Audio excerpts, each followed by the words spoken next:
शक्ति हूँ सबब में लोगों से प्यार करने की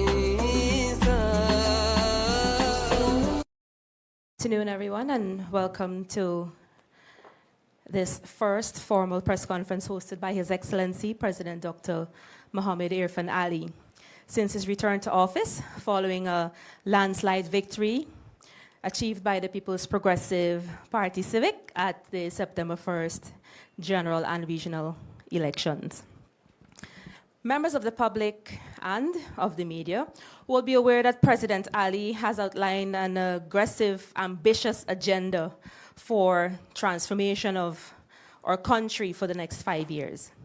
This agenda is articulated in detail in the PPPC's manifesto, which you can find, of course, online, which was launched before the recent election, as well as His Excellency's inaugural address delivered on the lawns of State House on September 7th. His Excellency and his government have already started working, as you would know already.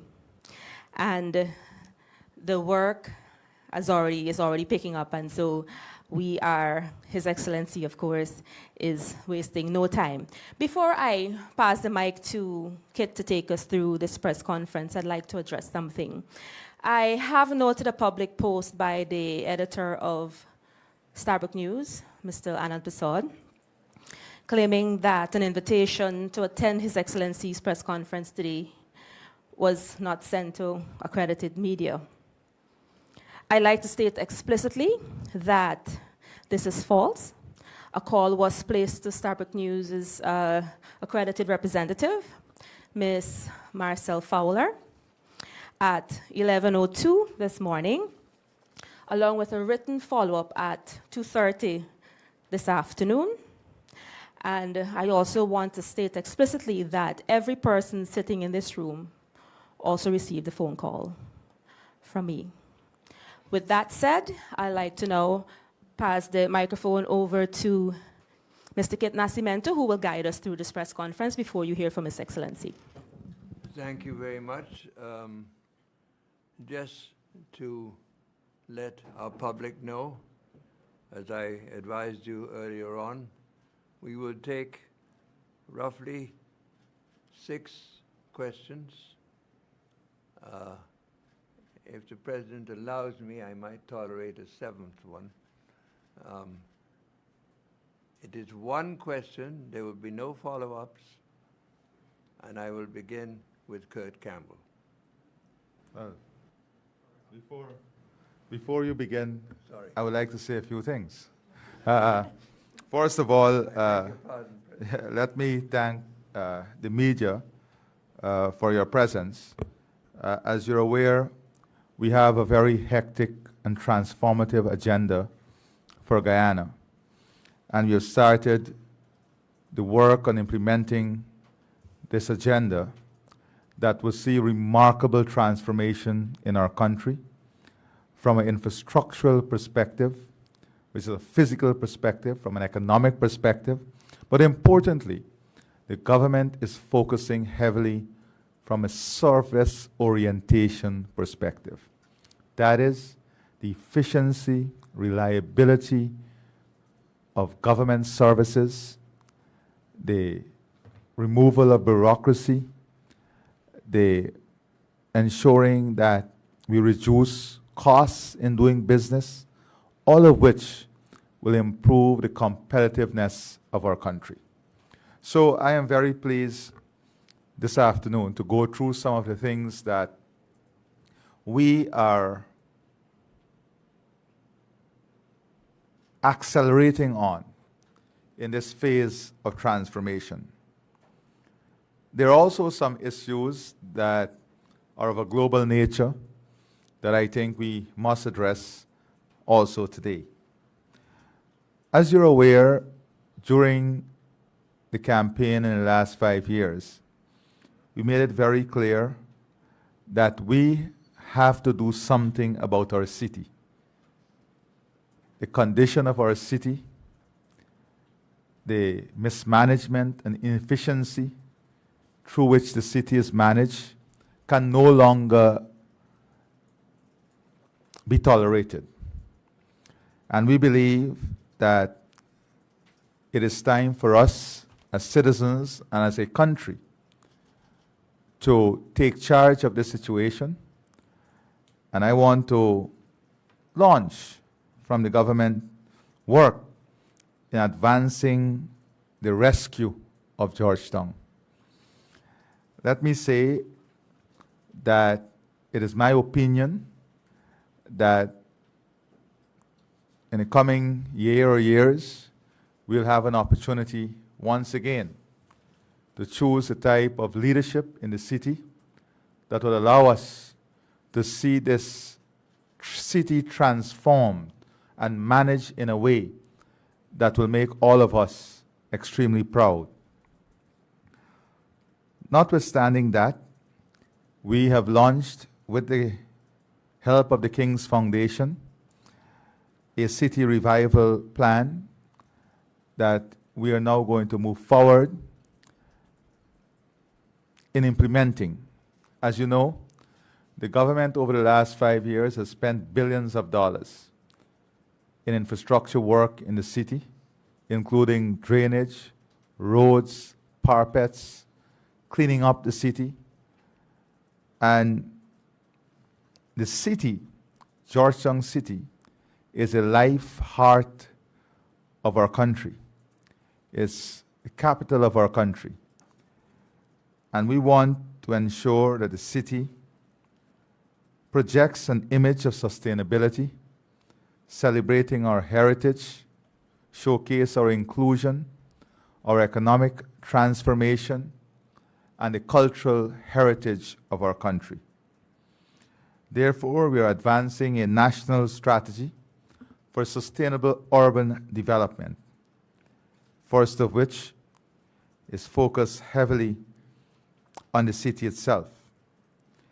Implementation begins in Georgetown and its surrounding region, the country's largest urban area, where major investments since 2020 have included highways, drainage upgrades, and a high-span bridge over the Demerara River. These efforts are helping to drive economic growth, improve quality of life, and are complemented by the large-scale expansion of service housing lots to meet growing demand. The First Lady has also spearheaded a movement to enhance both urban and rural landscapes, giving rise to cleaner, greener, and more pleasing environments.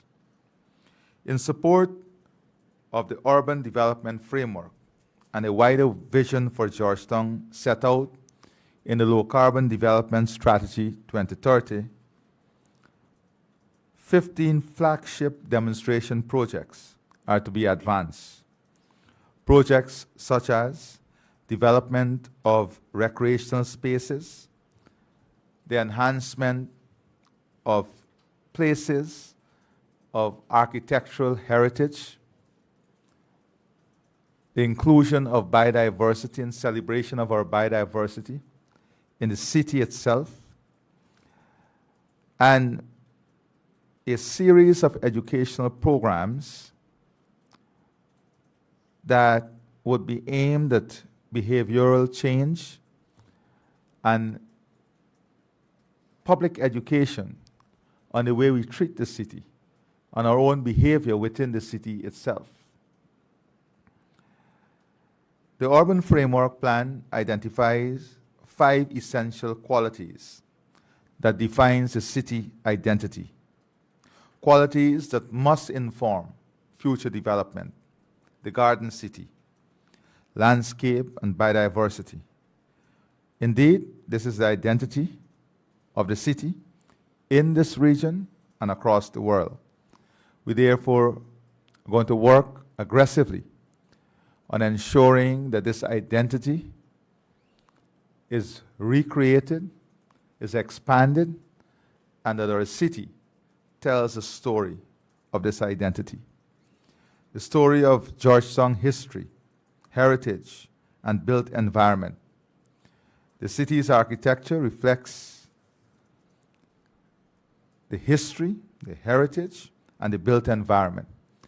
Therefore, we will be pursuing a number of initiatives, including the walking trail around the city, looking, for example, at the old transport building, the train station, and rehabilitating that area into a museum, also having it doing exactly what it's doing now, that is training young people in machining, engineering, and offering that service to the Transport and Harbors Department. In addition to this program, as you know, we spoke about the Stabroek waterfront development. That is another area that would see immediate work.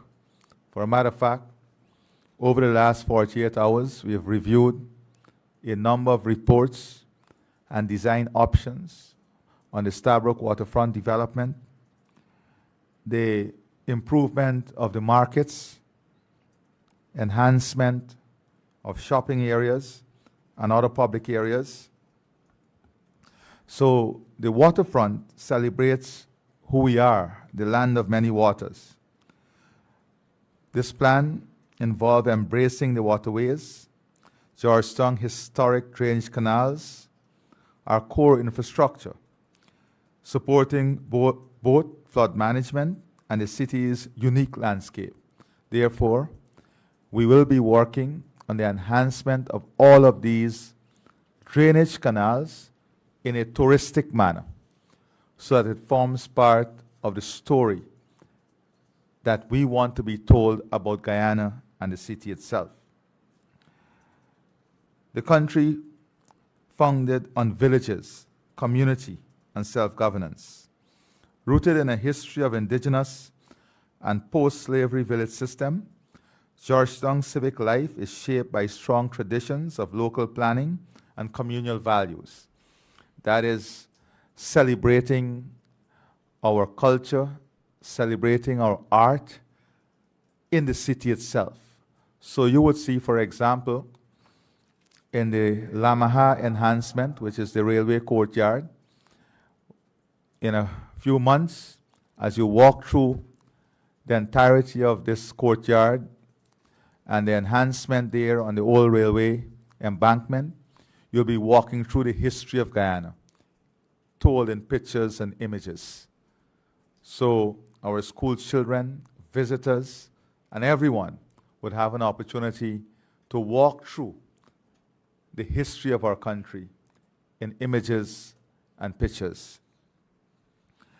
Now, important is that the LCDS is what underpins all of these plans, celebrating who we are in a low-carbon development framework,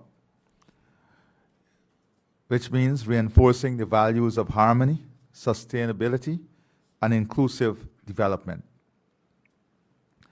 The draft urban framework plan identifies a few priorities to protect the city's character while enabling sustainable growth. Deliver housing, infrastructure, and communities for growth, reduce traffic congestion, and promote sustainable transport, protect and enhance heritage, identity, and character, improve sanitation, cleanliness, and waste management, build resilience to flooding, heat, and climate events, restore urban landscape and green space, and enhance experience and support sustainable tourism. To achieve this, there are 5 thematic clusters or areas that we'll be working on. The strategic urban expansion. As you know, the city is self-expanding itself. The green infrastructure and connectivity framework, which includes creating greenways, tree corridors, climate-resilient transport links, and public realm upgrades.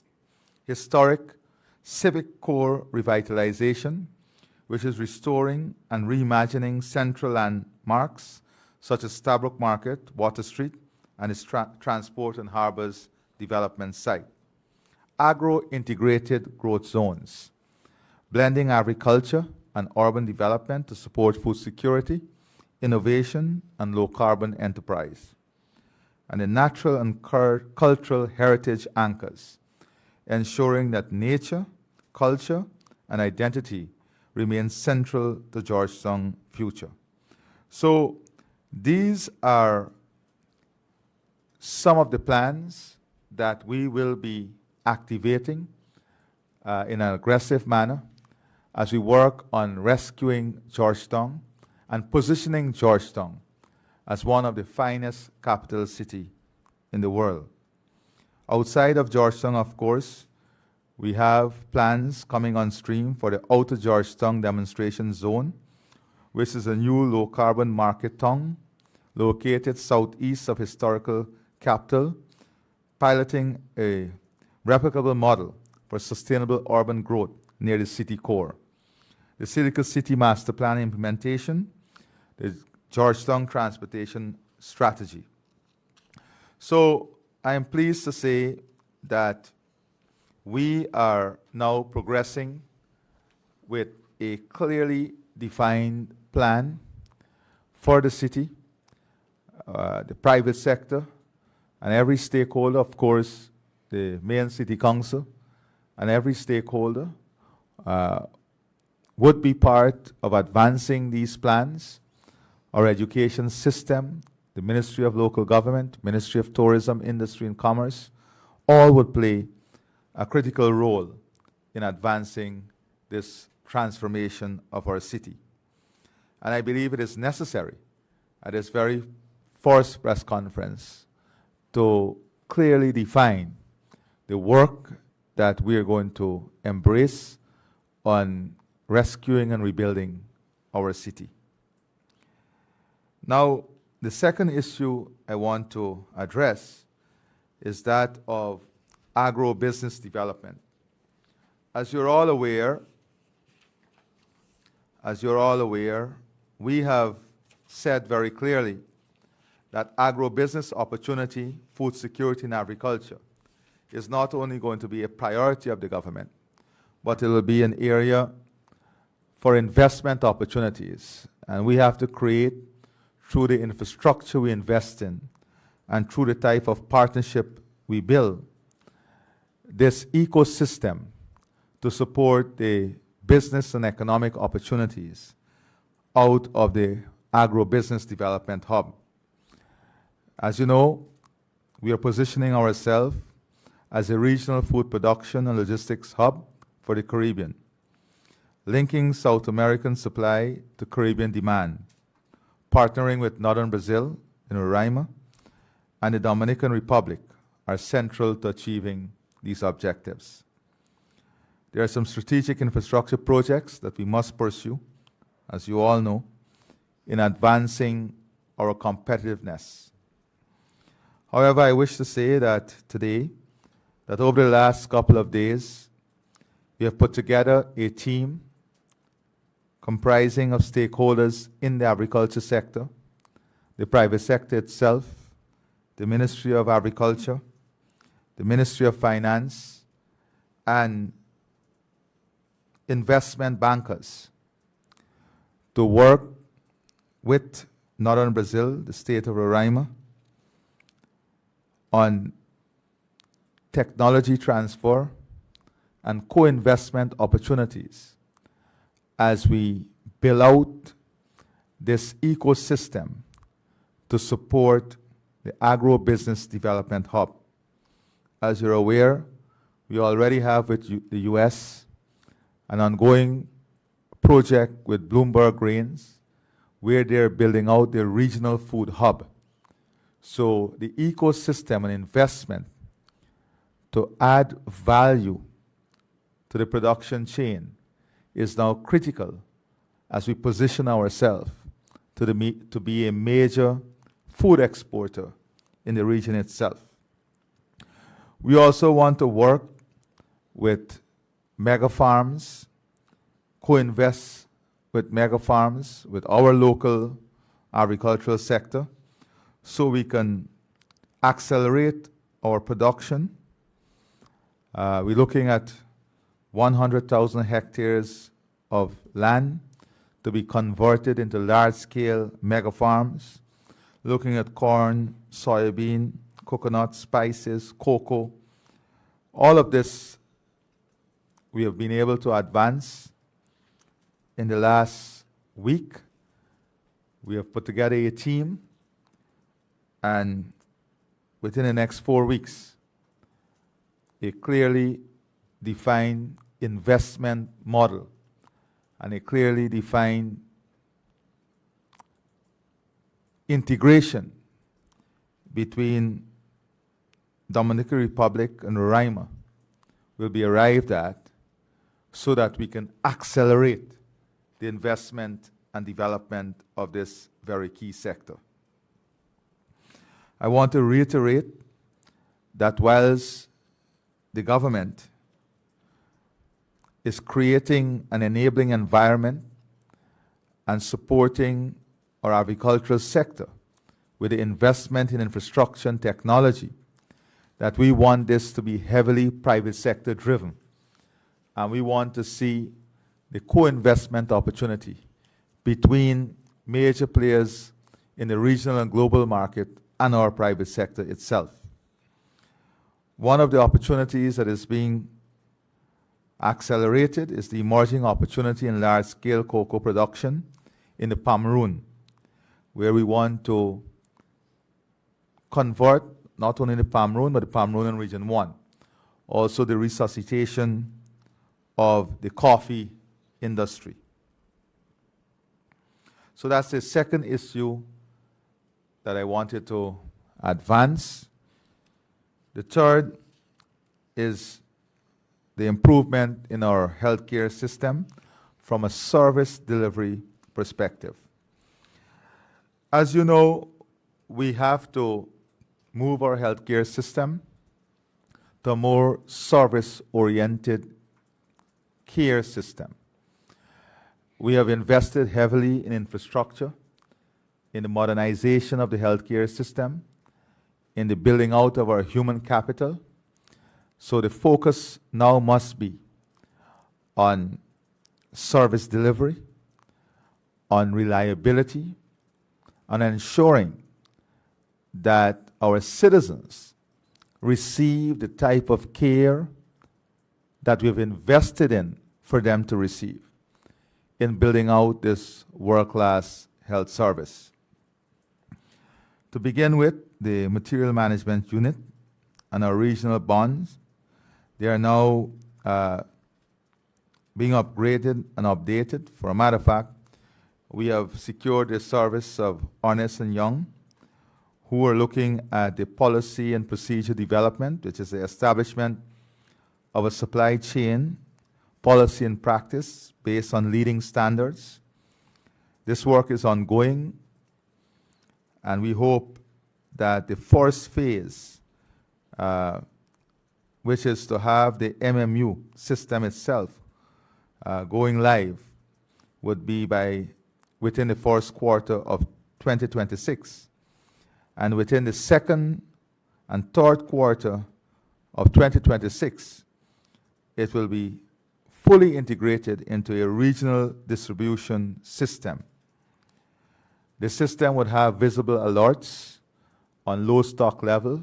AI will be built into the system to help in the management and distribution of medical supplies and drugs across every single region, with a level of automation that would improve efficiency, enhance delivery, reduce spoilage and expiry of drugs and other supplies, and improve the overall system so that our citizens can benefit. It will also bring us in compliance with the best global standards.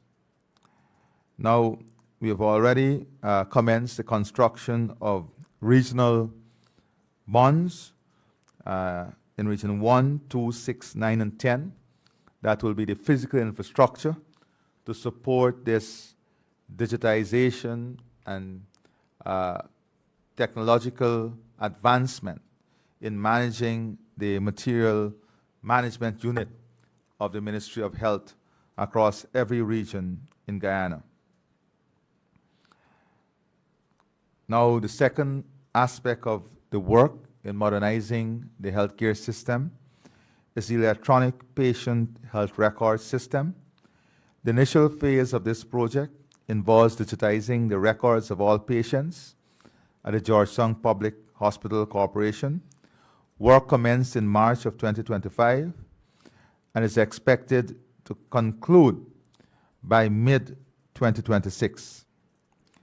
Patients' records at the Georgetown Hospital are expected to go live by the end of the first quarter in 2026, and then this will be rolled out across the country. In addition, the Ministry of Health would have launched a pilot online appointment system at the Festival City Polyclinic. This is a system on the testing. As you know, we don't want the lines that you see in the hospitals and clinics.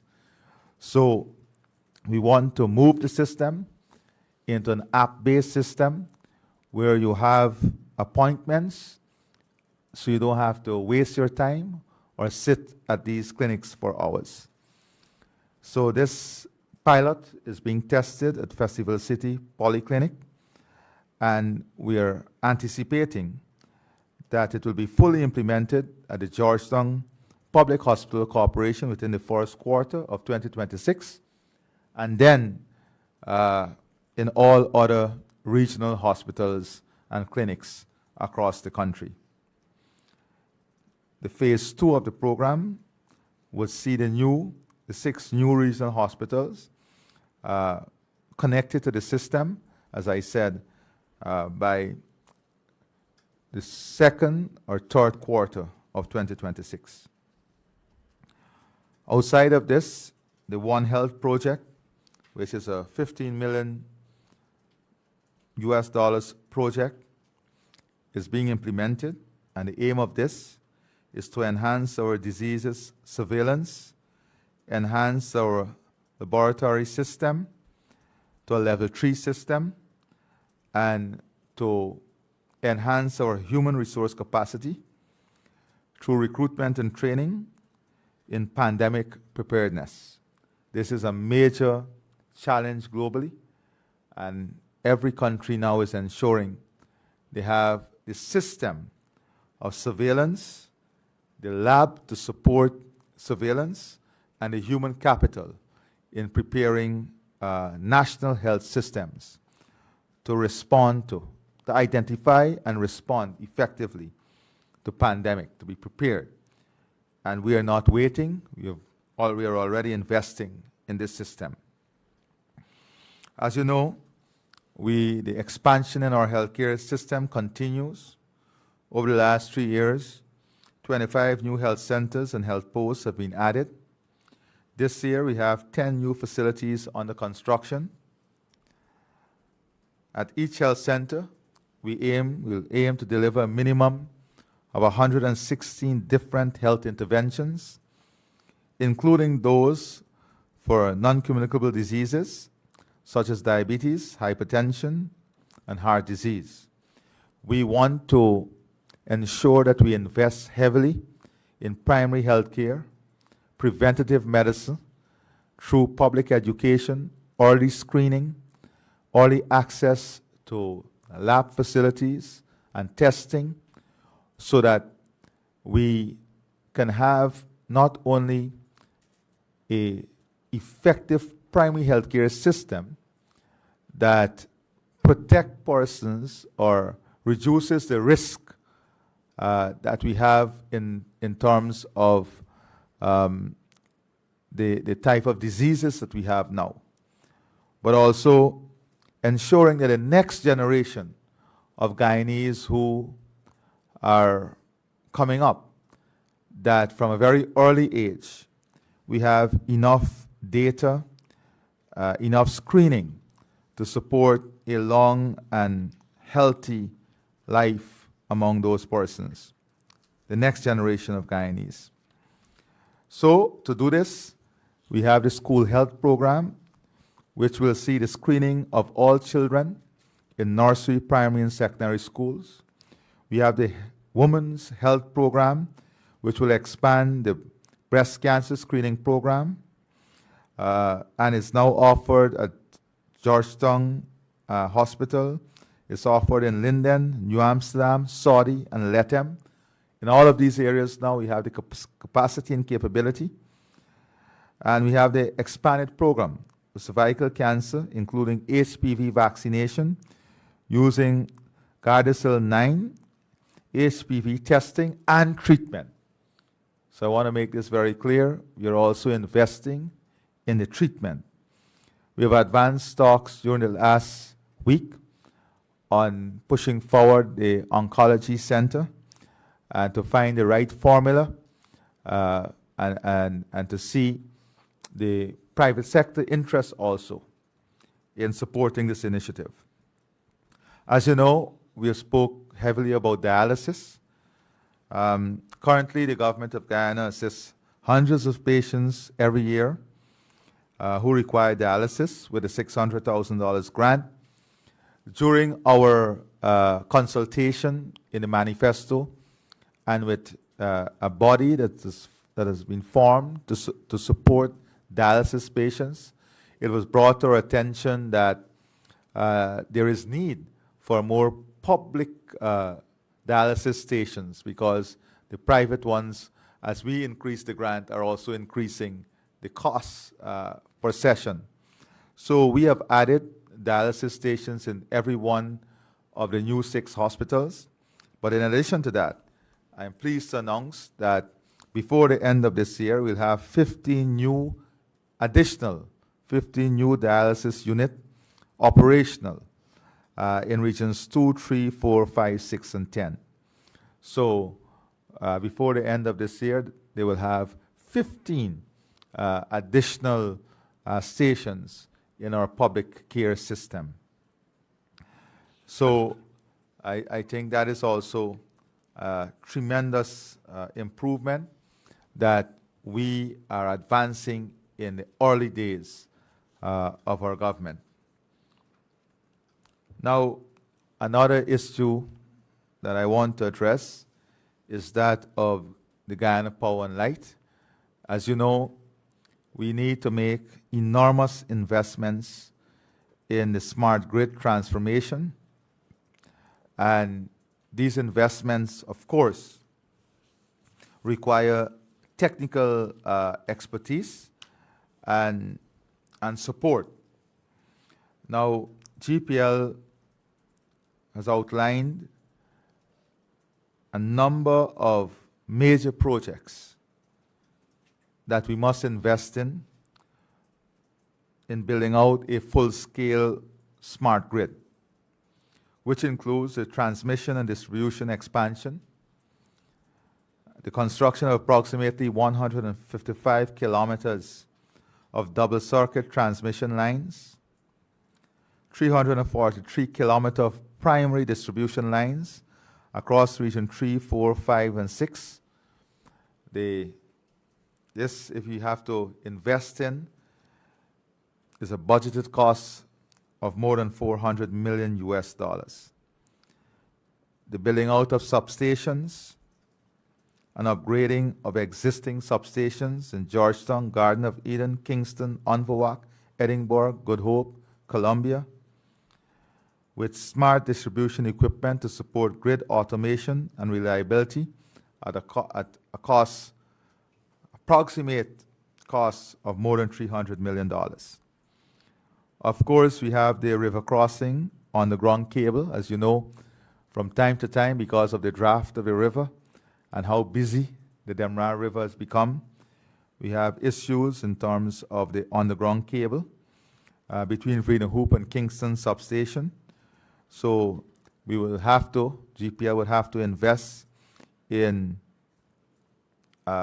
ensuring that that cable is protected and deep enough to ensure is not disrupted or disturbed given the current use and expanded use of the Demerara River. The gas to energy project, we had a full assessment of this project in the first week. From the news, you would have seen the Prime Minister visiting. The advanced metering infrastructure, the National Control Center, the interconnection with Linden, and that is the expansion of the network to interconnect with Linden, with the Demerara-Berbice interconnected system, and also the construction of distribution substations at Bamia, Mackenzie, and Wismar in Linden. Of course, you know the development on the Linden-Soesdijk Highway requires also investment, and we are now investing. GPL is now finalizing the plan for the investment in the transmission and distribution network across the Linden-Soesdijk Highway. The smart equipment rollout, the installation of the smart meters for all customers, smart switches, automated reclosers, fault indicators. All of this is not only to enhance quality, but to reduce line losses, to reduce leakages in the system, and to enhance the efficiency and reliability of the system itself. GPL is also in the process of finalizing arrangement, as you know, to implement all of this project, given the current supervision costs that we pay consultant. It's from their estimation, it's over $40 million to implement this entire program. They're trying to complete negotiations with InterEnergy for a 2-year program that will only cost $15 million that would help in the supervision of all of these projects, plus the modernization of the management system and a total overhaul of the system itself to enhance efficiency and reliability. So therefore seeing great cost savings as they work towards finalizing the technical advisory support and supervision, helping in project management oversight, contract management, the smart grid integration, capacity building, and reporting. So all of this investment and the partnership will modernize Guyana's electricity infrastructure to international standards, enhance energy security, reliability, and resilience, enable cost-effective integration of renewables and advanced technologies, support national economic growth, industrialization, and environmental sustainability. I also want to say that given the plans that we have, when you look at what we want to achieve from a manufacturing, industrial, technological perspective in terms of data centers and the type of energy demand, it is clear that we will have to accelerate work on the second power plant and then work on the new gas project to Berbice so that we can ramp up energy production if we want to be that energy hub in the region itself and be the energy capital to attract investments and investors that would, expand our economic base, create jobs and opportunities for our private sector and people here. Part of enhancing the experience of persons coming into our country and even our own Guyanese is the border control and e-gate system and e-passport issuance system. As you know, we have to be compliant with international standard from a security perspective, from a technology perspective, so that our documents are secured. And you've seen that we have been gaining places globally in terms of our passport recognition. And all of this have to do also with the safety mechanism and system that support our border control, our e-gate system. And we have to ensure that our system is rigid and strong enough to identify threats and to in a proactive way, give information to deal with those threats. So the border control and e-gate system went live in January, while the e-passport issuance system went live in February of this year. The new border system has resulted in improved security at airports and border crossings and assured accuracy and reliability in the verification of the traveler, using state-of-the-art technology and rigorous processes aligned with International Civil Aviation Organization standards. The e-passport provides the Guyanese citizen with a next-generation travel document full of advanced security feature and functionalities to facilitate safer and more efficient international travel. Currently, the online passport application portal is in the final stage of development and is expected to go live before the end of this year. We are hoping, not hoping, this system would eliminate the lines that you see at the passport office. We'll have a decentralized system where appointments are booked online, and you will go to the nearest service center to you. And on that topic also, we are now creating service centers in every region to have an integrated office where citizens can go and have any government services dealt with at that office. So they don't have to come to the capital. The ease of doing business, a great efficiency in the use of time, and at the same time, we are graduating all of the service to a digital platform.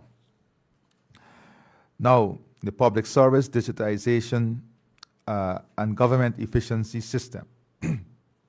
As you know, a few days ago, I held a meeting with all the IT heads and outlined the digital transformation plan aimed at fully digitalizing all government services before the end of the second quarter in 2026. I have announced the appointment of the Chief Technology Officer, who will be supported by the NDMA to manage the digitization process and to implement a digital platform to monitor and track key performance indicators for government agencies, ensuring greater transparency, accountability, and efficiency.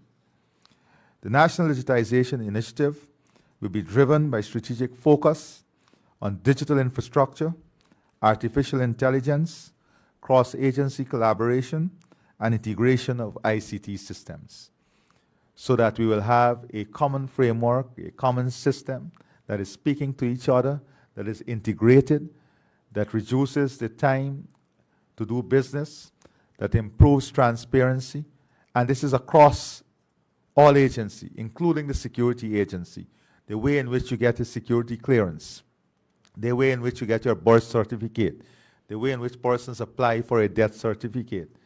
All of these systems are actively being migrated on a digital platform. So, commencing this week, a survey is being conducted to gather information on the current state of digitization, not only in the government, but across the private sector, because the private sector will need to also advance at a similar pace in this digital framework. So we have to have a thorough understanding as to what is happening in the private sector also, and how we ensure that in creating this digital space, we have every citizen owning a bank account, for example.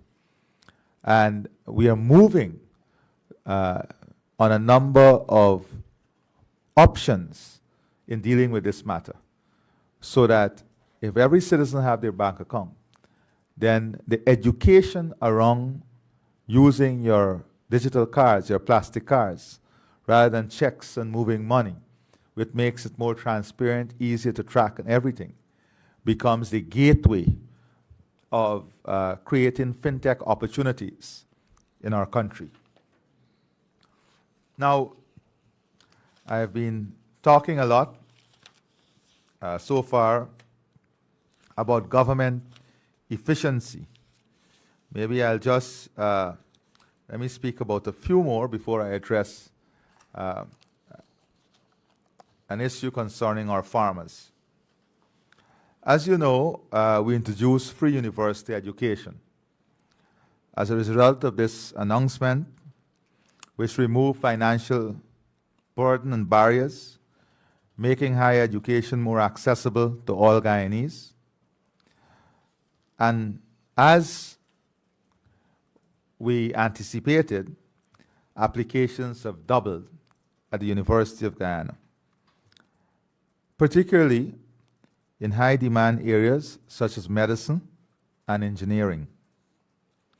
To meet this demand and ease pressure on the Turkine campus, we are working on launching in the coming weeks programs across different regions.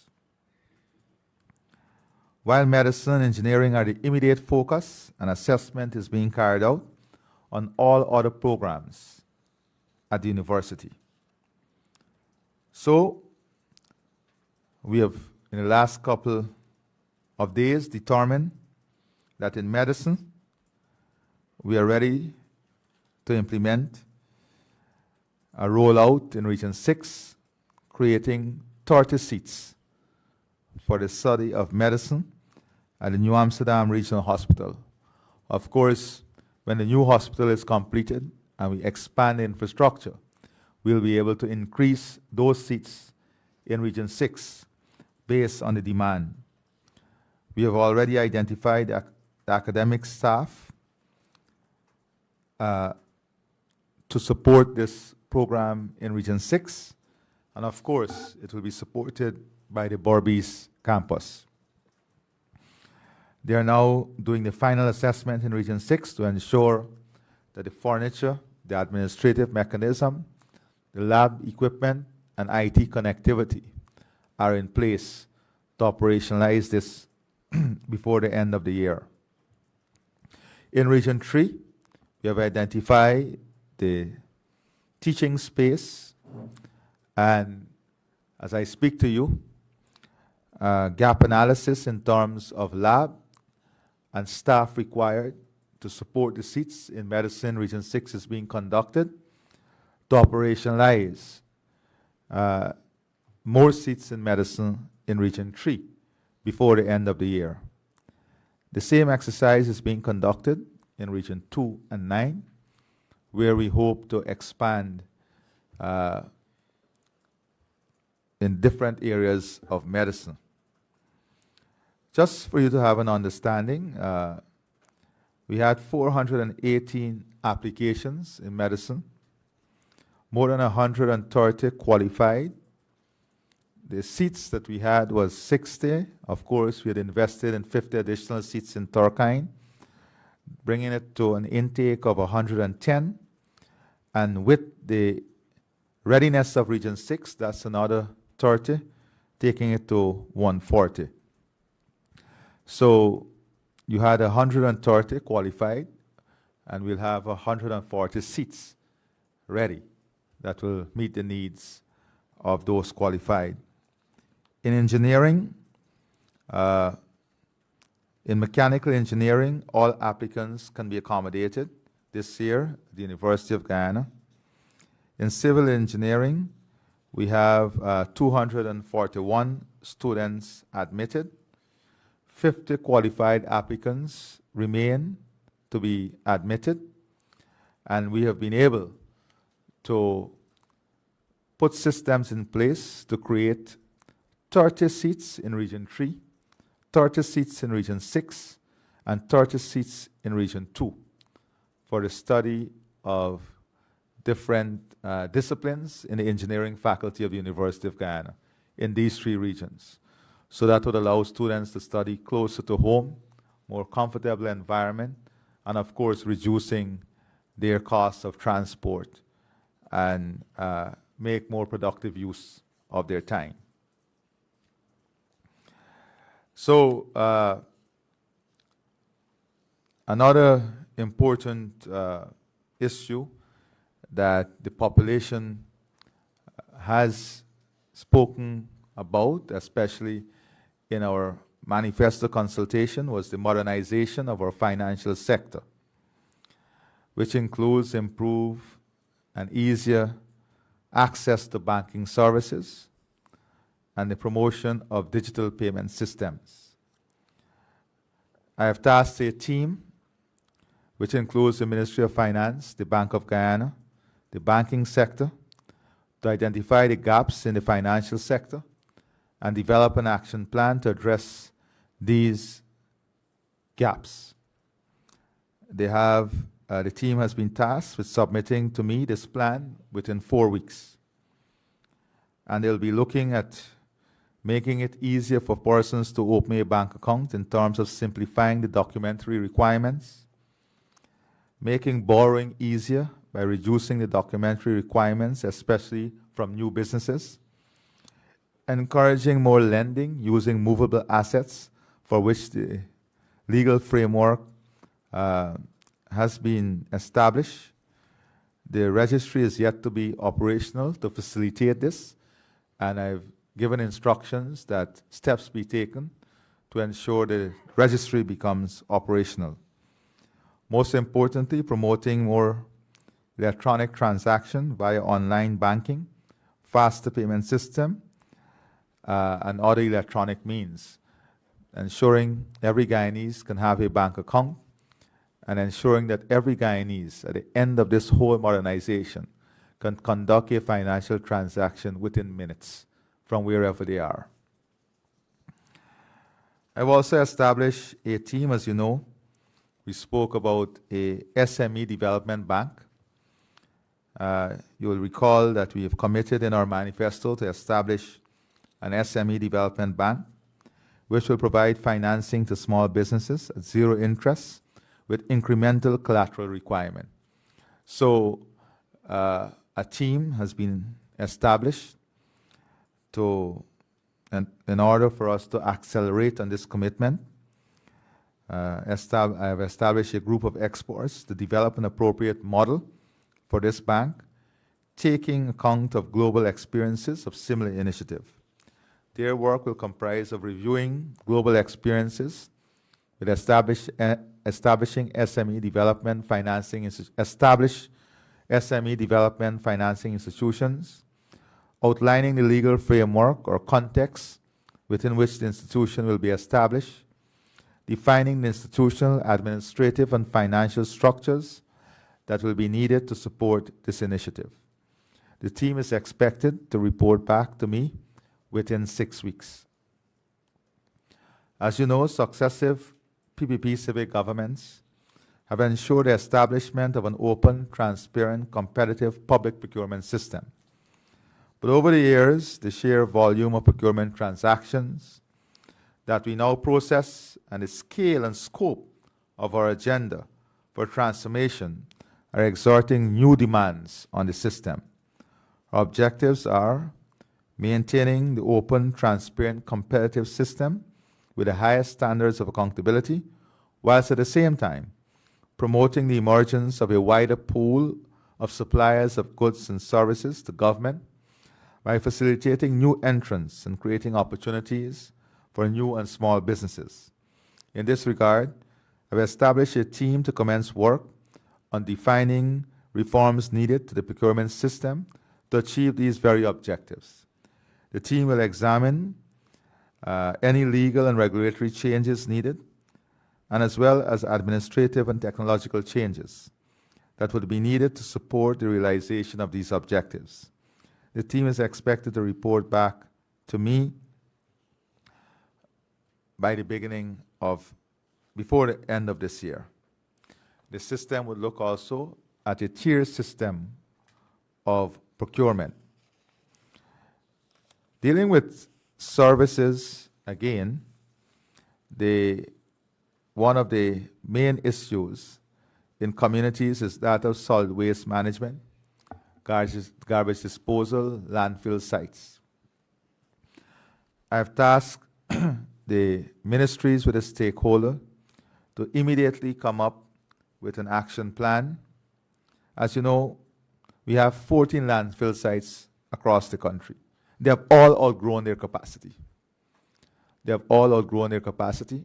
Therefore, we need the development of new sites, the identification of land, getting the environmental permits and clearance, and then building out these sites in a modern way. Looking at value creation, that is how we can create value out of waste. We have a number of proposals that the team will be examining. Looking at new facilities, where these new facilities are needed, with emphasis, of course, on Region 2, 3, 7, 10, and 4, 6 also. And within the next 3 to 4 weeks, we'll have a comprehensive report and a strategy on how we tackle this issue of sanitation, garbage disposal. Important to this also, and specific emphasis must be on public education, looking at public spaces, markets, and building a communication strategy that will change mindset, that will change behavior, and would allow us to act with responsibility when it comes to protecting our environment. All of this is key as we build out a world-class tourism sector. This brings me to the issue of the digital identity card. As you know, we will have a citizen card and a resident card, so that everyone who is in Guyana has to have one of these electronic ID card that is key for security management, management of work permits, management of service delivery, financial tracking, and for security purposes also. This card will also be interlinked with our healthcare system so that basic health records can be easily accessible. The program will complete the following objectives: provide every citizen with a secure, tamper-proof digital identity card, enable trusted digital verification for government and private sector services, replace paper-based identity process with digital solution, Guyana unique identification number, a single lifelong identity number for every citizen, EID card, smart card with biometric, and PKI-enabled security features. That's a public key infrastructure, which is the PKI, ensures secure authentication and digital signatures. As you know, this is where the world is going. If we are to be competitive and if we are to be relevant, this is where we have to go. I'm very pleased to say that the process is ready to deliver these cards to citizens. For a matter of fact, the first card has been successfully delivered to the president. So we are now moving towards, in the next 2 weeks, to have all systems ready and to have a national scale implementation, the establishment of regional offices, so that we can accelerate the distribution of this card, which is a residency card, a citizen card. Of course, we must again emphasize the need of public awareness, public education in this initiative, because we want to ensure that the population is aware and there's a strategy where people would ensure that they get to these cards. Now, as you know, we have another exciting rice crop ahead of us, but the international market and international prices is not as exciting as the production itself. So I wanted to give some amount of information on what is happening in relation to the global market. Now,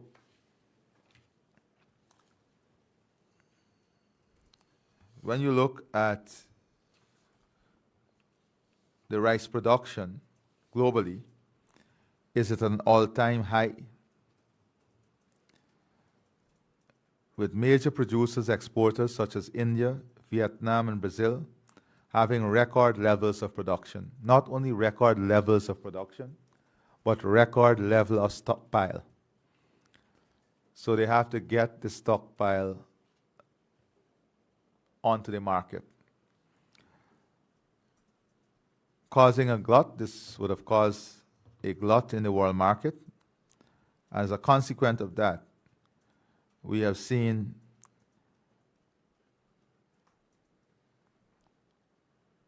low prices. We have seen falling prices. A weighted average of global white rice export quotas ended the month of August at $415 per ton, and this is down $14 per ton from a month ago and $228 per ton from a year ago. So that is a global environment. Notwithstanding this, the government of Guyana, as you know, has supported the rice sector enormously. Recently, we had $2 billion of price support to farmers, which ensured farmers receive a price of $4,000 per bag. We provided farmers with $3.6 billion in fertilizer, flood relief, and seed paddy assistance. We launched the crop insurance program. We removed VAT and duties on machinery and equipment, agrochemicals, fertilizers, and pesticide. We negotiated a settlement of the Panama payment of $1.5 billion. And importantly, we, in 2025, removed the GRDB commission to zero rated sales commission with effect from March 4th. Now, that tells you that when you look at it, we have, whilst we are looking at ways in which we'll confront this challenge, we have exhausted many of the tools available to assist farmers and millers. Nonetheless, today, the Minister of Finance and Agriculture had a meeting with millers. They're expected to meet again later this week, and then to have meeting with farmers across the different regions for us to come up together with ideas to ease the impact and the burden of this, of the falling global prices, the glut on the market, and the record level of stockpile, so that our farmers, the burden can be minimized on our farmers. To add to this, of course, the good news, if you want to put it that way, is that the second crop is projected at, we've cultivated 209,000 plus acres with an average yield of 40 bags per acre, and the estimated rice production is in excess of 8.3 million bags. As I said to you, these record production level also brings the challenge of having not only markets, but decent markets for our farmers, both in the EU, Latin America, and CARICOM region.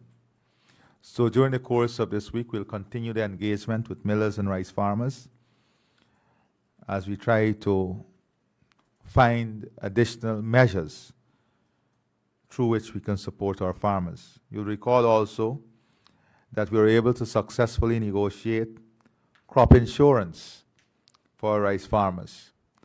Today, 69.4% of our farmers are successfully registered.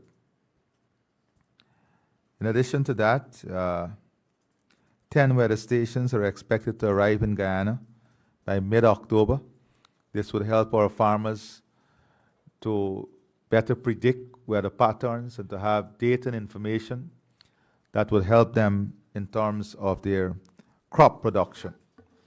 So this is a development that we are tracking. We know that our farmers are anxious, but I want to assure them that the Ministry of Agriculture, the Ministry of Finance, and the Minister of Public Service, Government Efficiency and Implementation will be coordinating meetings as we work together to find solutions on these matters that in which we are affected by externalities. But that is the world we live in, and those are some of the challenges that we have to overcome as countries. So I just wanted to take this time this afternoon to update you on these initiatives.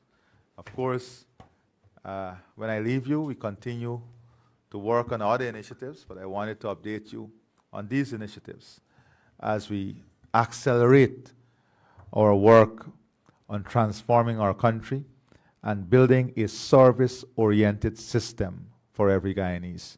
Thank you very much. Thank you, Mr. President.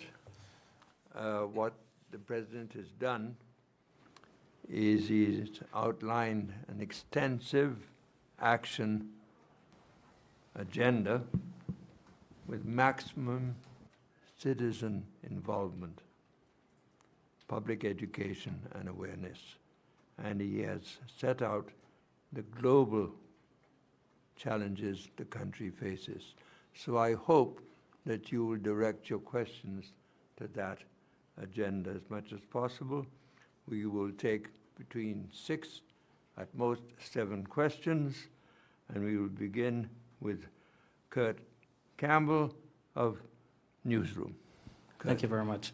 Mr. President, I want to take you back to the first topic you addressed, the rescue of Georgetown. You spoke about the city revival plan.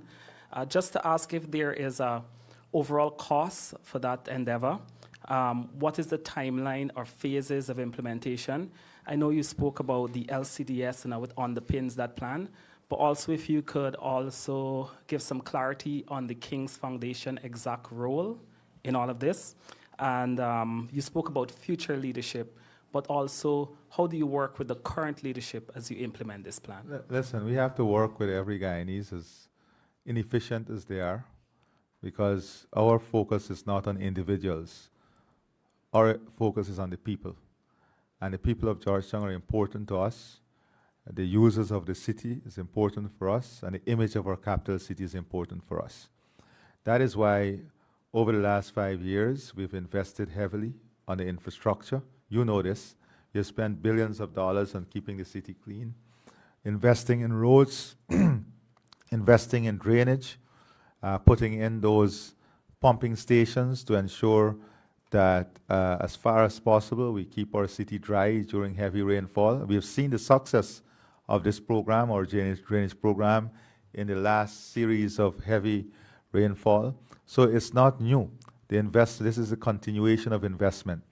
You've seen us building new highways to ease the traffic congestion, putting in roundabouts, enhancing the look of our city. We have launched the program to rehabilitate the botanical gardens and to upgrade our zoo. We have seen work on a re-engineering of the street walks and sidewalks.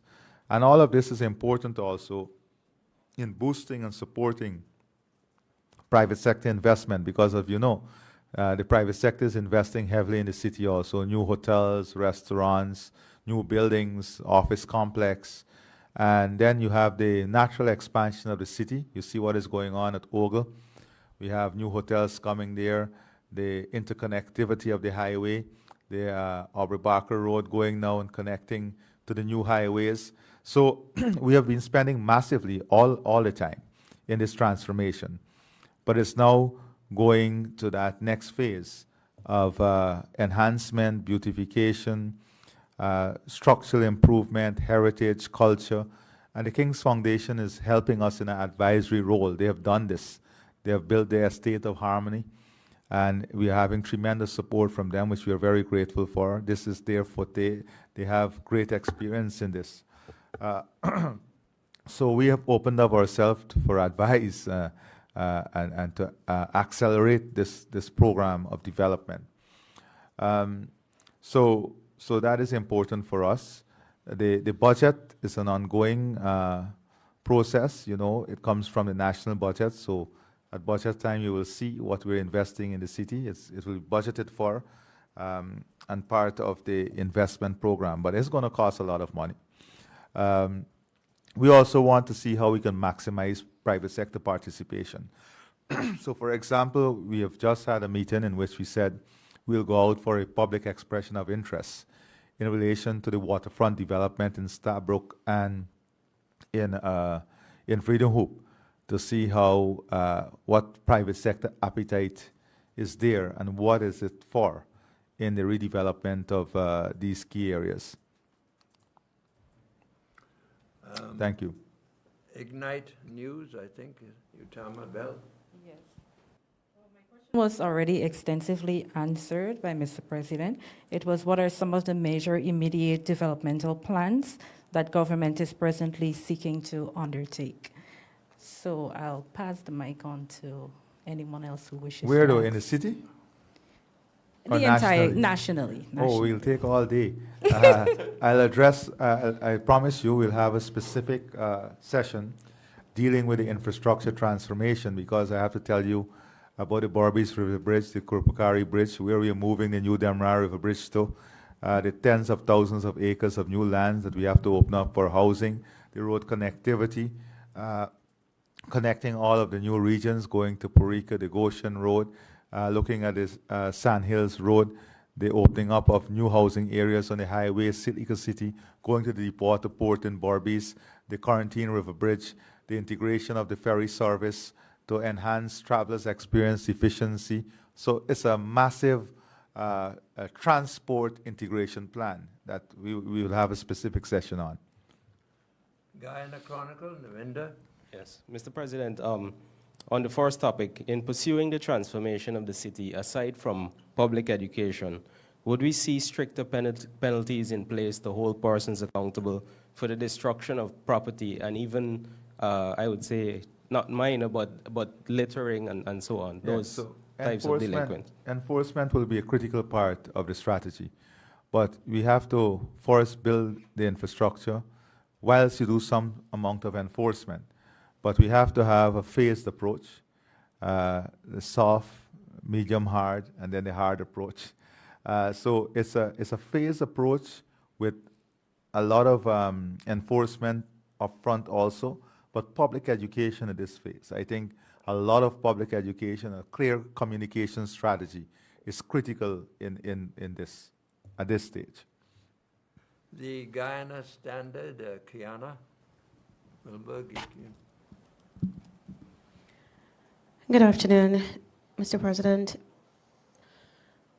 In your opening remarks, you spoke about the plans ahead to implement a very ambitious infrastructure program.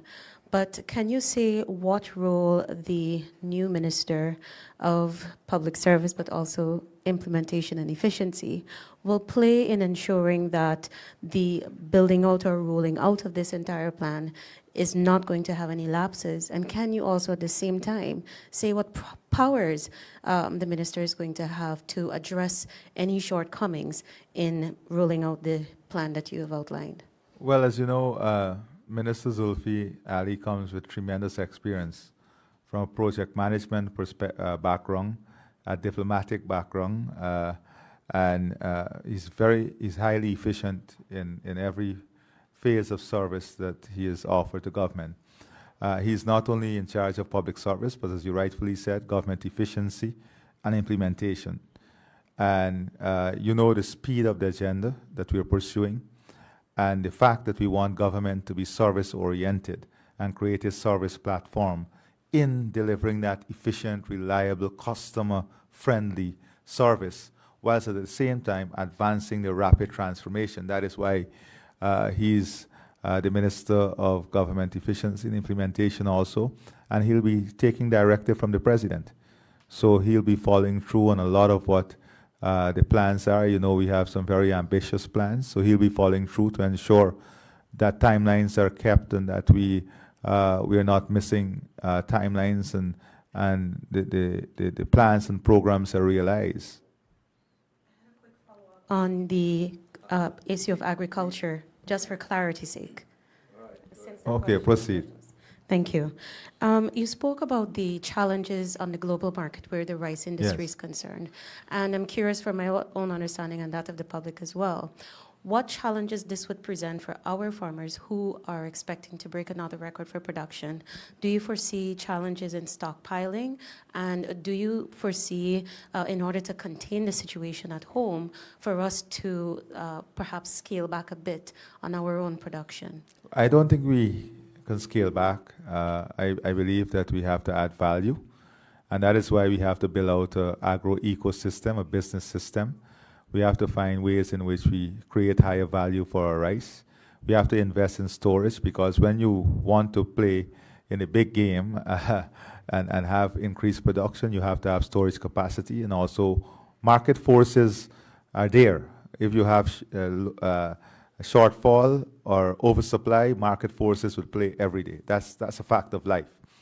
Now, how we manage our production system and the type of investment we make, so that we have to have some amount of stockpiling capacity and capability to do, and we're building that out in every single region. That is part of our plan. We have to add value, create greater local use of the rice here also, in a way that it adds value to other products, and we are working on a strategy surrounding that. We have to look at our trade agreements and to maximize the markets that we can have the best price in, and to look at how we can expand those trade agreements. That is why trade arrangements are important, and to see how we can maximize that. So those are important things also in the equation of rice. And we also have other commodities. You know, agriculture all over the world requires a lot of government investment, government support, government infrastructure. Access to financing, credit facilities, these are all things that are linked to the survival of the industry, the millers and the farmers. And those are things that we have to address in a comprehensive way. Tricelle Sobers, Guyana Times. Afternoon. President Ali, specifically outside of the agenda for today's press conference, is Guyana concerned about the escalating situation between U.S. and Venezuela offshore and the recent threats from Venezuela's defense minister aimed directly at Guyana? And the comment I'm specifically referring to is him stating that if any attacks are made from our territory, we will receive a response and it will be legitimate defense. Let me say, I have heard a lot of statements out of Venezuela, some directed to me and our country. But let me say very clearly that our sovereignty is our sovereignty. And what we do in relation to our sovereignty is our business. Having said that, I want to make it very clear that our priority as a government and as a people is to ensure this region remains a zone of peace, to ensure that our region remains a zone of peace. Whilst our priority is to ensure that this region remains a zone of peace, we are also conscious of the impact of transnational crime, drug trafficking, and other forms of illicit activities, and the impact it can have on our people, the region, and our economy here and the region. So we have made it very clear that together as a region, we said this before, we had a number of meetings in CARICOM. We had meetings with the US in which we emphasized the importance of fighting transnational crime and forming a coalition to target transnational crime. So those are the comments I would like to make. Newsroom, Gordon Mosley. News Source. news source, Gordon Mosley. Mr. President, good afternoon, sir. Following up on the question there from Guyana Times, just yesterday the U.S. President announced another strike on suspected drug traffickers in the region, and there is growing international concern about the legality of these strikes, killing the suspected traffickers as against arresting them. Is that a concern you have right now? We are continuously concerned about criminals using international waters or countries' exclusive economic zone in destroying economies, destroying countries, destroying people. For a matter of fact, we have raised an alert about the overflights over Guyana of suspected narco traffickers and drug planes, and their overflight over Guyana. And we have been talking to our partners and to help support us in terms of our air surveillance and tracking system, because we don't want our territory to be used. We don't want our land or sea to be used by any criminal network. So that is of concern to me, and we have a duty and a responsibility to make the necessary investment to secure our borders, to secure our people, and to secure this region, and also to contribute to every effort that will see our region remain a zone of peace. So you're supportive of the airstrikes? That's what I'm trying to ask. I've said what I had to say on the matter. Gordon, I think you've had your answer. Saskia Warren? Good afternoon. And this will be the last question. So make it a good one. Just shifting back your attention to today's agenda, Mr. President, you spoke about creating mega farms and positioning Ghana as a regional food hub. What role will small and medium-scale farmers play, ensuring that they are not left behind in the drive for large-scale agribusinesses? Well, SMEs have an important role to play in agro-processing. That is why we are now working with those who have the technology, the investment, to work with a co-investment model with our local SMEs to ensure that we maximize the potential of our SMEs while giving them the fastest track in technology, in financing, in technical support to build their businesses and be part of this transformation. So we have to face the reality, the scale of what we want to achieve. We don't have the technology. We don't have I would say, the years of experience in advancing that at the pace at which we want to advance it. So we can either sit back and wait forever, or we can go and get those who have the technology, those who have done it successfully, to come on board with us together so that we reduce the lag time and advance the opportunity in a more rapid way. And I think that is the best approach, and that is why the private sector is involved in this. You heard me say, we'll have the private sector, the agricultural sector, the farmers, everybody involved in this. Together we'll be making this decision because we want this to work and work in the interest of Guyanese. So the opportunities must be for Guyanese, but we have to understand that we're in a global environment.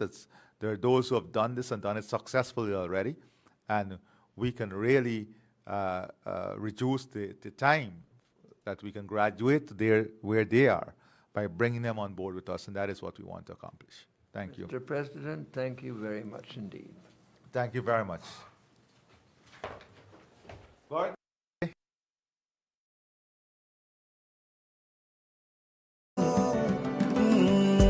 When we stand as one, mighty like Mount Jerima, for Guyana, for Guyana, our life would be beautiful. I will faithfully execute the office of President of the Cooperative Republic of Guyana. That I will faithfully execute the office of the President of the Cooperative Republic of Guyana. without fear or favor, without fear or favor,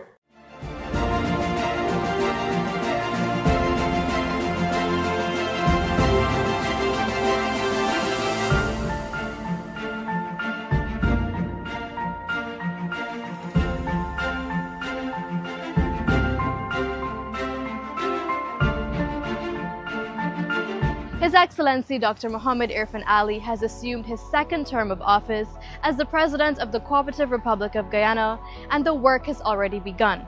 My name is Shania Prasad, and welcome to the President's Diary, where we take you through all of the developments happening in Guyana every single week. Now, let's take a look.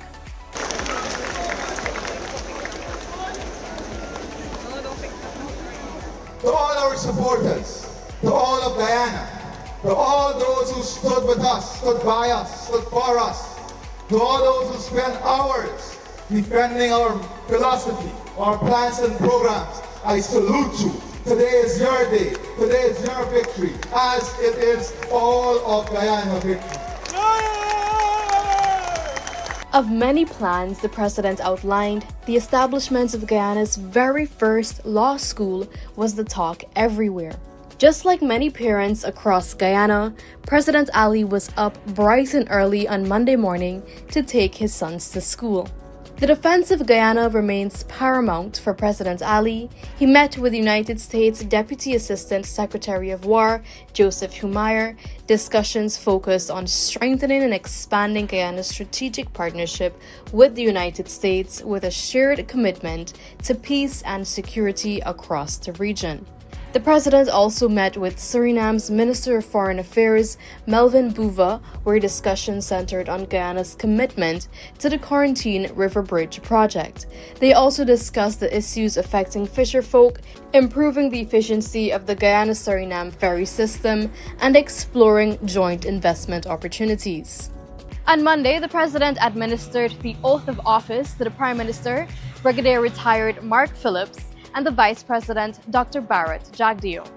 I, Bharat Jagdeo, do hereby solemnly declare that I will bear true faith and allegiance to the people of Guyana. I, Mark Anthony Phillips, do hereby solemnly declare that I will bear true faith and allegiance to the people of Guyana. These appointments represent the first of many appointments to be made to my cabinet and to public service. These appointments are evidence of placing the reins of our nation's development in the most capable hands, hands that have been tried, tested, and proven in the annals of public service.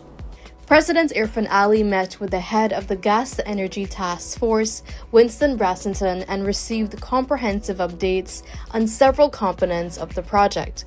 Within the next 30 days, 400 persons will be employed to advance its construction. The head of state met with information technology systems heads from across all government agencies at the Office of the President. There, he outlined his administration's commitment to digitization, artificial intelligence, and the integration of technology across public sector operations. Discussions have already begun to create Guyana's digital economy.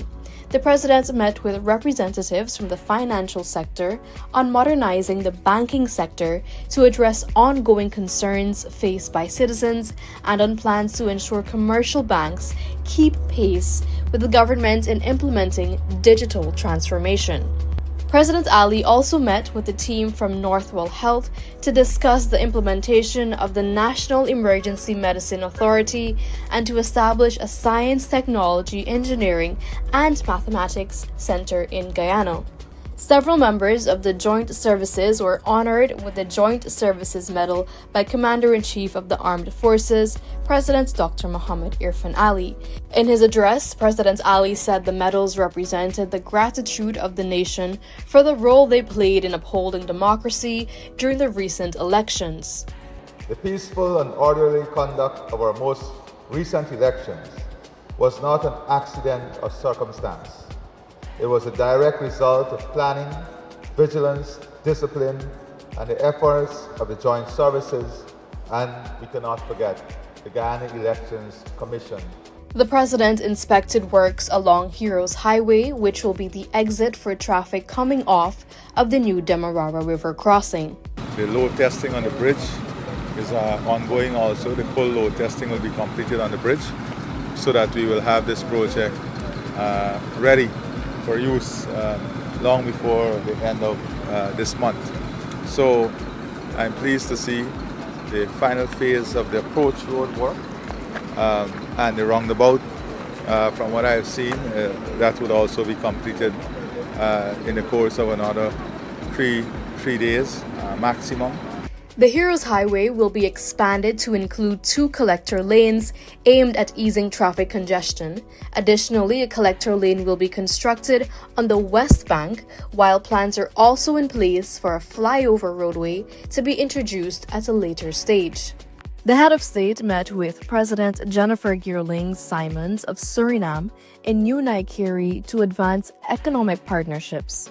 Discussions covered the construction of the Quarantine River Bridge, the establishment of a joint fisheries commission, and a Suriname-Guyana border meeting scheduled before the end of the year. We in Guyana, we are very pleased to reaffirm our strong commitment to this bilateral relationship, to reaffirm our commitment to the expanding of this relationship, our bonds of friendship that exists between our 2 countries and our people, and importantly, a friendship and neighborly relationship that is based on shared values, aspirations, our geographic proximity, our cultural ties, and more importantly, our commitment to peace, security, and prosperity for our countries and our people. To implement his government's agenda, President Ali on Saturday swore in members of his cabinet to serve the people of Guyana.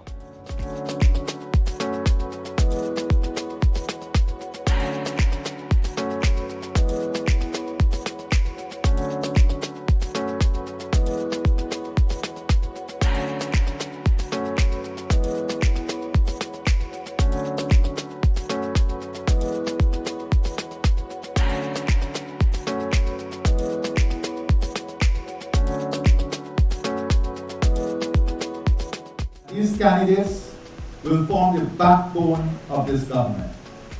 Their services, their technical expertise will be part of the driving force.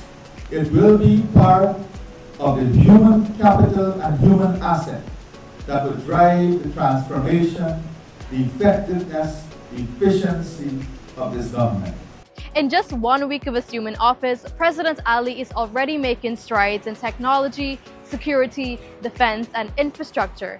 Join us again next time on the President's Diary as we continue to document Guyana's transformative journey under the leadership of President Dr. Mohamed Irfan Ali.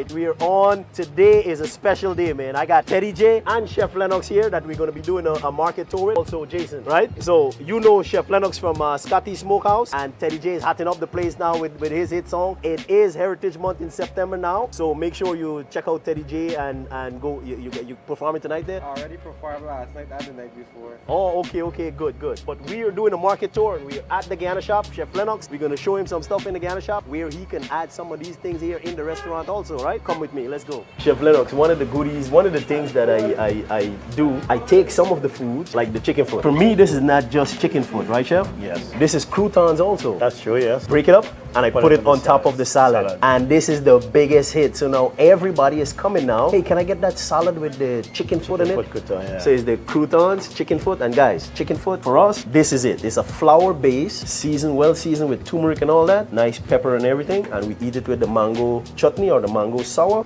And this is what we call chicken foot, because when you fry that dough in the hot oil, it curls up like a chicken feet, right? And that's why we call it chicken foot. So it's not literally chicken foot, but it's a really, really good product, and this is one of them. Also, the coconut biscuit, right? Yes. What I do, it's already coconut biscuit already. We're gonna see it there. Shonda Yards is doing the Golden Crunch coconut biscuit. Yeah, we do a lot of. I like that, but Yeah. here what is do now? Dip it in the chocolate, and the kids are going crazy for Ah, that. So you so dip it in chocolate-coated, the yeah. chocolate fondue, Yeah. and let it I sit, like that. say it hard up, and they're eating chocolate coconut biscuit. Stuff exactly what I was telling you there, Jason. It's like you take the things that you grew up with, and look, show them your swank there, Jason. This is swank. Can you Swank in a believe bottle. that you can actually buy swank in a bottle like how you're doing in the Coca-Cola? Now, Anything. all of these stuff, you can get it right here at the Guyana shop. So what is the Guyana shop really? Is the small local farmers and the processors, food processors. Remember, we would bottle these things, put it in a recycled bottle, a Coca-Cola bottle, and then wait for someone to come from the US, and then we go get the sale. Now, you don't have to do that anymore like that. What you do is you come to the Guyana shop, and you have it labeled, packaged, and ready for you. You see? So instead of going through the whole long rope, right here, and that's what it is. And it's such a business here in Guyana. It started with women, the local women in these rural areas, far away from Georgetown, and small NGOs, and the government also stepped in and said, hey, you know what? Let us help you, teach you how to package, teach you the labeling and everything like that, and we're gonna create a place, a space for you, put it on the shelf, and then you get the seal. You see? nice, yeah. So it's a win-win situation, and that's what it is. Mostly women doing this stuff here. We even have a blind guy, Broth. He's doing tamarind ball. He's doing porridge mix, planting flour to do your frying and everything. Yeah, man. A blind guy. Wow, that's right amazing. here. You know, so the way you get your tea bag and thing home, you're looking for a jar to put it in. So you already have a jar already, you know, and it's local. And it's local. And it's local. Can you Like, believe it's nice. lemongrass, or we call it fever grass? It's in a tea bag. now. Delvin, and even to the peanut butter, you don't have to get your family to send the peanut butter in the barrel for you. It's right here. No, we're locally making our made. peanut butter. You know, and it's this right is here. fantastic. Just look at the packaging. You know, it's right here. Back in the days, again, it was in a big bucket behind the counter. You run to the shop, and then the guy put it in a brown paper bag like this, right? Yes. Scoop, and you know, he sell you $100 or whatever peanut butter now. Peanut butter? Yeah, buddy. Used to be less. Yeah, a spoon used to go and buy a spoon of peanut butter. Go and buy a spoon of peanut butter. You know, an ounce of peanut butter. Yeah. Yeah, like You guys all of don't these know things that? that you see in here, the channel was never here. They had it in a jar, a big jar, and you would stop at a local sweetie shop stand and, hey, let me get some channel, $100 channel, and then they put it in a bag. Yeah, well, I understand the nut butter. Yeah, nut butter. And cheese, you know, as well. So An ounce of cheese, an ounce You of could, butter. you could like buy a single tennis show with it too. You buy a yeah, tennis you roll, buy a tennis roll. Yeah. and You sometimes buy you don't get tennis roll. cheese because you don't got the money for the cheese. Hey, just Yeah. give me a tennis roll, and then you save up to buy a Coke. Yep. That's how it is, man. So let me show you some of the packaging. Look at the packaging here. You can see this on Trader Joe's, Yes, sir. Yes. right? Yes. This is packaged to the standard where it could hit the global market. And Yes. I applaud them for doing this. Yes. I think some of these are on Amazon. Yes, this is on Amazon. Need this for the table. All the pepper sauce. You remember it was the auntie making the pepper sauce, put it out on the thing there to dry, and now look, it's in the proper jar, either glass or plastic. Whichever one you desire, you take it.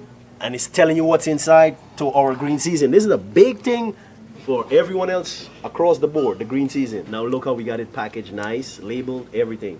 I think this one is a plus because a lot of people is asking for Mary Pepper to care back. So you having it like this, you know, you don't have to worry about anything. You get your Because you can pickle pass with your pepper, custom, you can and pass you your custom with this. Yes. Yeah, I'm Yeah. gonna definitely get Yeah. that See that? for my pepper pot because I still make my pepper pot every year. And you making your pepper pot with the wee wee pepper, man. That's Thumbs it. up right there, That's man. it. Yeah, yeah.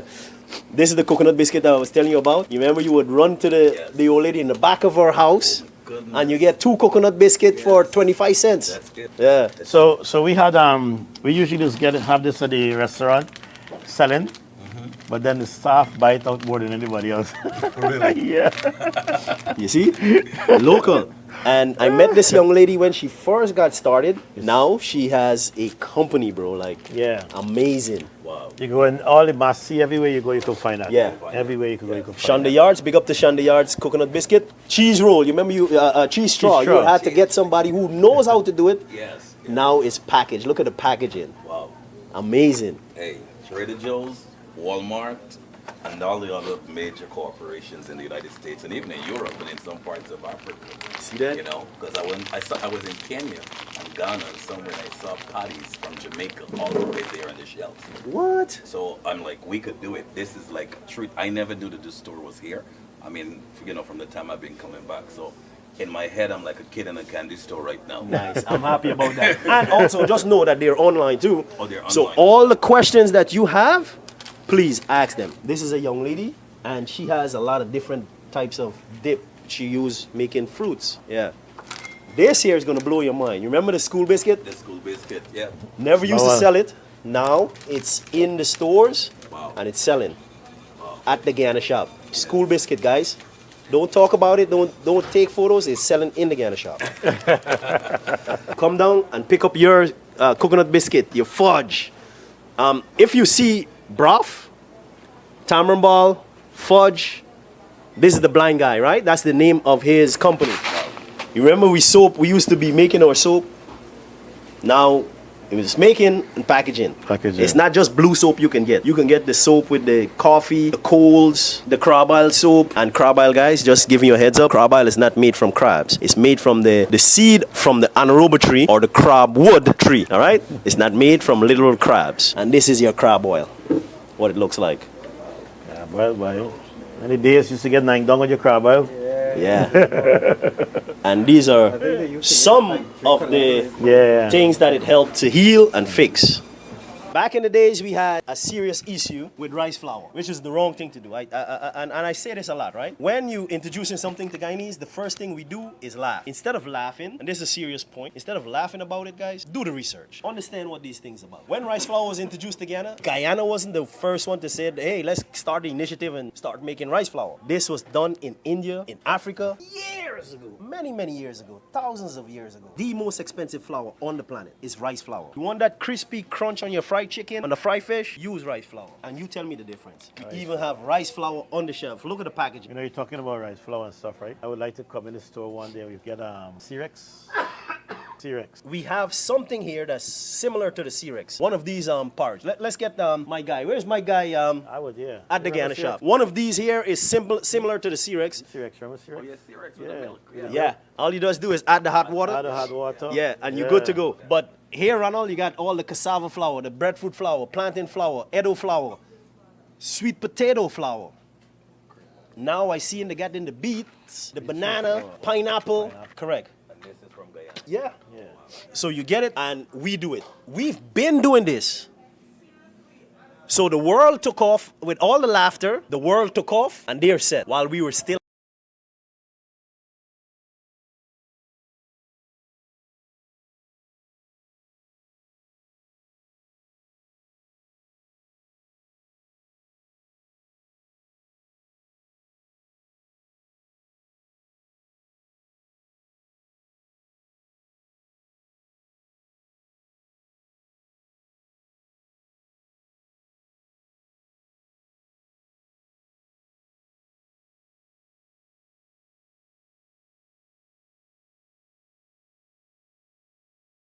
Here is the tea that you can get to lose weight, and read the ingredients and it can tell you what it is. We've been using it from centipede to corilla leaf, everything now in a tea bag. So please tap yourself on the shoulder and know that we are going to someplace different. Look at these packaging. Look at that. Amazing. Because this is very impressive because especially like for these, you don't have the onion powder, the masala, and just plastic bag with just a name on it. You know, this is not even local. Like if somebody sees this, they won't believe this is local. You know, you think this is like from somewhere else. Yeah. You know, this is amazing. Remember, because we had a little shop, how we used to do the aji and the black pepper? Yeah. In a little bag. In a little bag. And we got the candle. Your thing and you know. Mosquito coil. Yeah, the mosquito coil. Sealing. And we sealing. Okay, look at the packaging with cassava chips, bro. Remember how we used to make wine? They call it the Dutch bottles. It's not Dutch bottle. Those bottles are not Dutch bottle. The Dutch bottles are color bottle, glass bottles that was blown. So the one that is called Dutch bottle. That is no, that's not Dutch bottle. Those were two brothers used to send beer in those jugs or in the bottles from Scotland. And they have the tag on the bottles. You got to look there. Anyway, long story. Yeah. Now we have our local wine making with local fruits. Wow. Packaging and look at the bottles with the wine, bro. And again, the packaging is You know, it's really nice. Yeah. What started in the duty-free area? Yes, Exactly. yeah. So do they have these products, to your point, at the duty-free to Maria's? Yes. Some of them, some of it, They have, well, the Guyana shop has a little booth there, and we're actually not protesting, but we're rallying to get a store there. Yeah, that should at be the a airport. Yeah, that should be a foregone conclusion. That's very strategic for marketing. Yeah. And then it showcases, you know what I mean? You have all of the traffic coming from the Caribbean, people from the US, Europe, Africa, wherever coming through Guyana. There should be a mini version of this shop at the airport. GMC, you heard that? Jason is well traveled. Some of the countries that he's been to, from Africa, from Europe. Every continent except Antarctica. He's well traveled. So he's telling you something. He's giving you an experience. He's giving you his experience on traveling. And it's strategic for marketing as well, because you don't know what type of investor is going to come through there and want to like help the distribute. And they can't come to the city. Exactly. You know. They're on the layer of, hey, this looks good. Let me. Exactly. You know. So you have to really. Even leaving and you going as a foreigner, you're leaving it. Try this now. You reach back home, you like it, but yeah, you make a phone call. Yeah. How could I get like a container of this? You know, it's happened. You're talking about that. I'm rallying to get Richard Branson here just to see this. Wow. Just to see it, right? I've been working on it for almost 2 years now, and you know, don't give up. I'm not giving up. I'm just waiting. Now your sorrel, you gotta wait until Christmas time to get it. They made it and they have it in a concentrate. Yeah. Diluted, you can either use it for cake, you can everything. You want to get a flavored sorrel cake? Yeah, and we don't have a shop like this at the airport. Come on, people. Forward thinkers. All of That's you it that right are, there. You know, you need visionary leadership for this. I'm telling you, you need to put this at the airport. And I'm telling you, that is going to be your number one. I almost says Febreze. Oh yeah, exactly. I thought it was Febreze. Yeah. Right? Yeah, what says Febreze? Made locally right here in Guyana that a lot of folks doesn't know about. The ladies I have to send to the US for my wife. Oh really? She loved this soap out of here. Okay, I'll try. I'll take a couple of packages right here. I'll take a couple of packets back and try. All right, you see, Jason, come, he's shopping out the Guyana shop. Hey, while we at it, thing there, right? So this is it for the market tour here at the Guyana shop. Introduce yourself. Hi, yes. Good morning, everybody. My name is Damien Daniels. Nice to meet you all. Tell us about the Guyana shop. I'm selling this thing, but I want the Guyana shop to sell the Guyana shop. So the Guyana shop is basically a local store where you could find everything packaged and labeled right here in this. It's consistent of like instead of buying the processed foods that go through a lot of processing, it's more local. It's everything you could find right here in Guyana. So that's the best. That's the niceness about it. You just give us something that's very important. Everyone's taste buds is different. Right. So it depends on everyone's taste. You're gonna find Guyana is a multicultural country. So we have the different cultures, and each culture is basically when you mix them together and you collect from different areas, you're gonna find a whole different variety of flavors. Yeah, we got the East Indians, they're gonna do the curry, we got the cook up, we got the all different type of races. We're gonna find the different stuff, you know? Yeah. So when you come and you sample one of these products, it may not be the same of what you used to. That's why we're different, right? And pick up the one you like. Don't just dog the whole store because you didn't like one product. You didn't like it because it wasn't good for your taste bud. Go to the next shelf and pick out the one that you see fit that you're gonna get. This for everybody. Don't stop it right there, Ronald. I have to open my phone and we start in this segment here where we're showing, you know, we got to say hi to the folks too. We got the YouTube channel going on Facebook and Instagram. Let me go open up this thing here, man. I got a list of people that I got to say hi to from New Jersey. Call out them name there, by. Brittany, Alicia, Hayden. Yes. Right. Say hi to you guys. Want to say hi to you guys. Indira Altia Monique, that is my sister, and these are her co-workers. The names are Chauncey, Brittany, Hilda, Ashley, and the rest of the gang. Ashley and the rest of the gang. That is my sister. The reason why I do that, right? They've been supporting me, Chef, just like how you do your thing. Yeah. Mental support, physically, when it comes to money, helping build a business and everything like that, you know? And she's in the office and folks are looking and saying, hey, you know, that's my brother. You're Guyanese and I like this guy. And then they're saying, she's like, what are you talking about? That's my brother, you know? So I just wanted to give those ladies a shout out there. And my sister, Indira, I love you so much. Thank you for supporting me. Really appreciate it, all right? How was the Guyana shop, Chef? It was good, you know. It's always nice to see local local product. I was impressed to see the packaging especially, because if you see some of these things in the supermarket, you won't even know that this is local, you know, until you go check the mail of it, you know. So it's just really nice to see the packaging is very, yes, because remember, even as a chef, the presentation is important, you know. So when you can see the presentation, like, you know, the packaging, you're impressed, you know. So, and you have everything that you think about Guyanese here, so yeah. That's it, Nice, right man. Jason, or Chef Jason.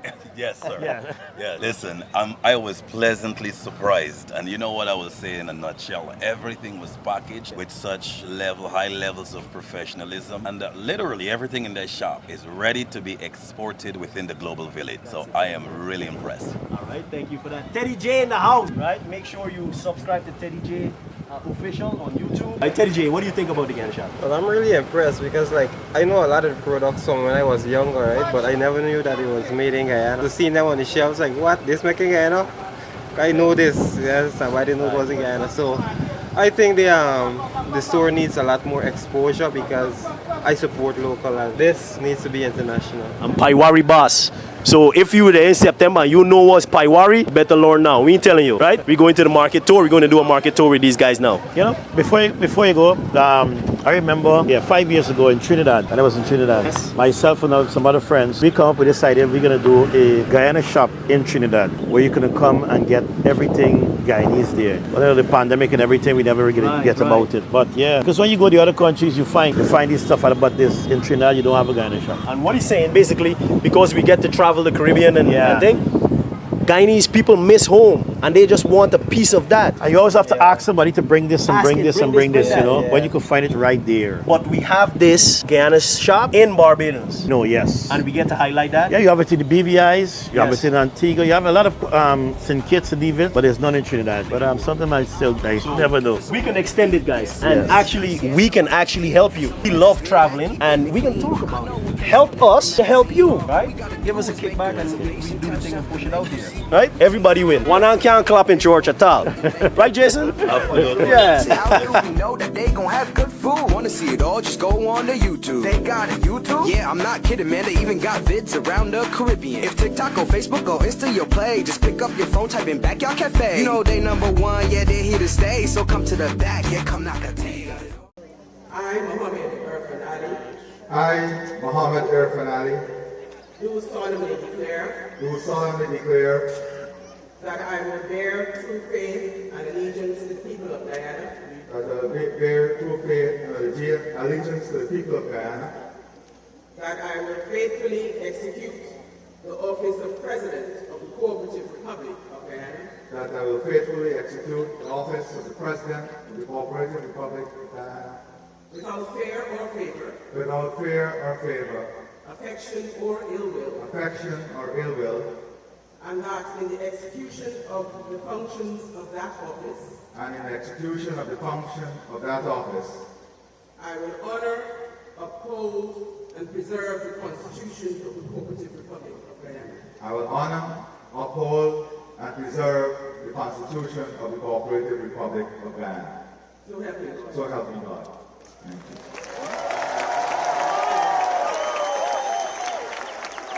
Ready to serve Guyanese for his second term, His Excellency Dr. Mohammed Irfan Ali was sworn in on Sunday as the 9th Executive President of the Cooperative Republic of Guyana.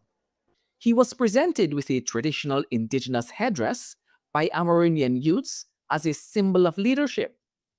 In his inaugural remarks, President Ali thanked every Guyanese who cast their vote in the general elections on September 1 and pledged that the journey towards prosperity would accelerate. Leadership is not a pursuit of self, but a covenant of service. It is not the benefit for a few, but for the upliftment of all. It is in that spirit that I have taken the oath of office. President Ali's staunch leadership and execution of strategic people-centered policies hallmarked his presidency and ensured his re-election for the next 5 years.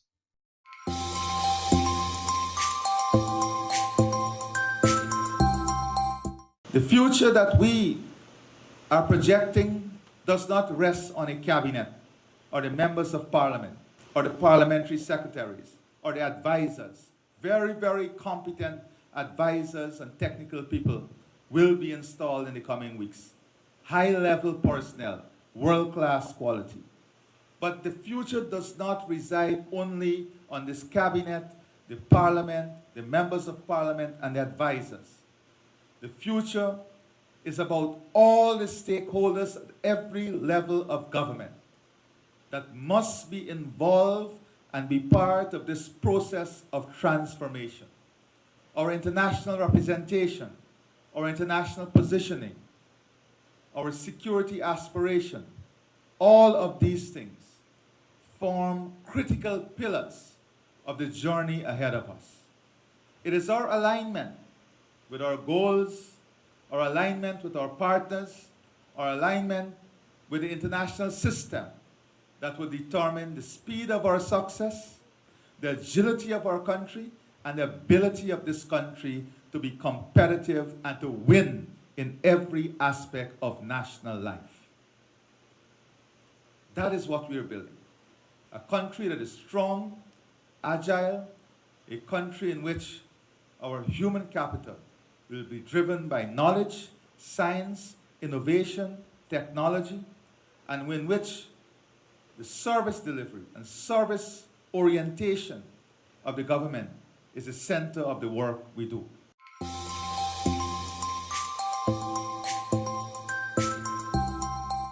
The government has taken an aggressive approach to address the solid waste management of the Higgs-Bosch landfill site on the east bank of Demerara. On Monday, the Minister of Local Government and Regional Development, Priya Manikchan, visited the Higgs-Bosch landfill site to address the concerns of smoke emission and a pungent stench affecting residents of neighboring communities. I've had a meeting with the engineers and the management of this landfill site. Some of the issues are with the development that's happening in Guyana, we've moved from 400 tons per day to 1,200 tons per day. We've moved from about 100 trucks dumping here to 300 to 400 trucks dumping here. So we have to now increase our capacity of management. The minister noted that children in every community must be able to live and play in an area that is sanitary and smells fresh.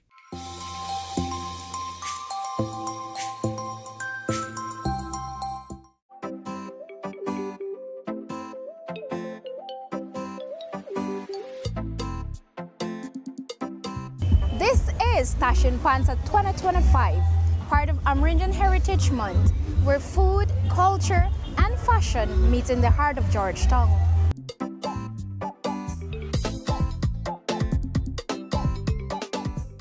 Beginning today on Main Street with the cultural marketplace, Tashin Panza has many things to offer, from hand-woven baskets and jewelry to cassava bread and pepper pot. Let us hear directly from some of the vendors. My name is Cherise Thomas. I am from Region 2, Wakapo, but I live over the west side, right? Well, today I will be having Paiwari fly. We have the tuma. I'm going to get also laba, deer, wild hog, bush cow, and like beef, chicken, calabrese, pork. My name is Pamela English, formerly Solomon, from a place called Hotororo in Region 1. I am originally in Georgetown, but I've made some drinks for this heritage called the potato wine, everyone knows as fly wine. But this drink is made from a potato called black potato, only to make the wine, not in any food or so. You can drink it as soon as you make it. You can drink it fresh, like a Kool-Aid, and then leave it to ferment. The mayo usually be 6 weeks to get it strong with sugar, and this is how it becomes. This is the color. After it starts fermenting, so that's it so far. It's a lovely drink. This is also good for diabetes. You can drink this for diabetes. Tomorrow, September 17, Main Street will again come alive with the Indigenous Fashion Show, followed by a unique concert on Thursday. Ensure you come out and let's celebrate Amerindian Heritage Month under the theme Ignite Unity, Celebrating Progress, Advancing Our Culture.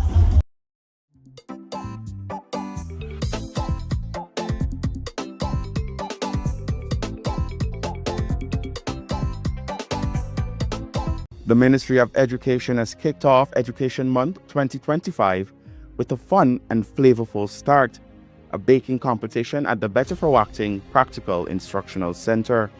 The event, called What's in the Oven, is the first of its kind, organized by the ministry's Edu-FM department.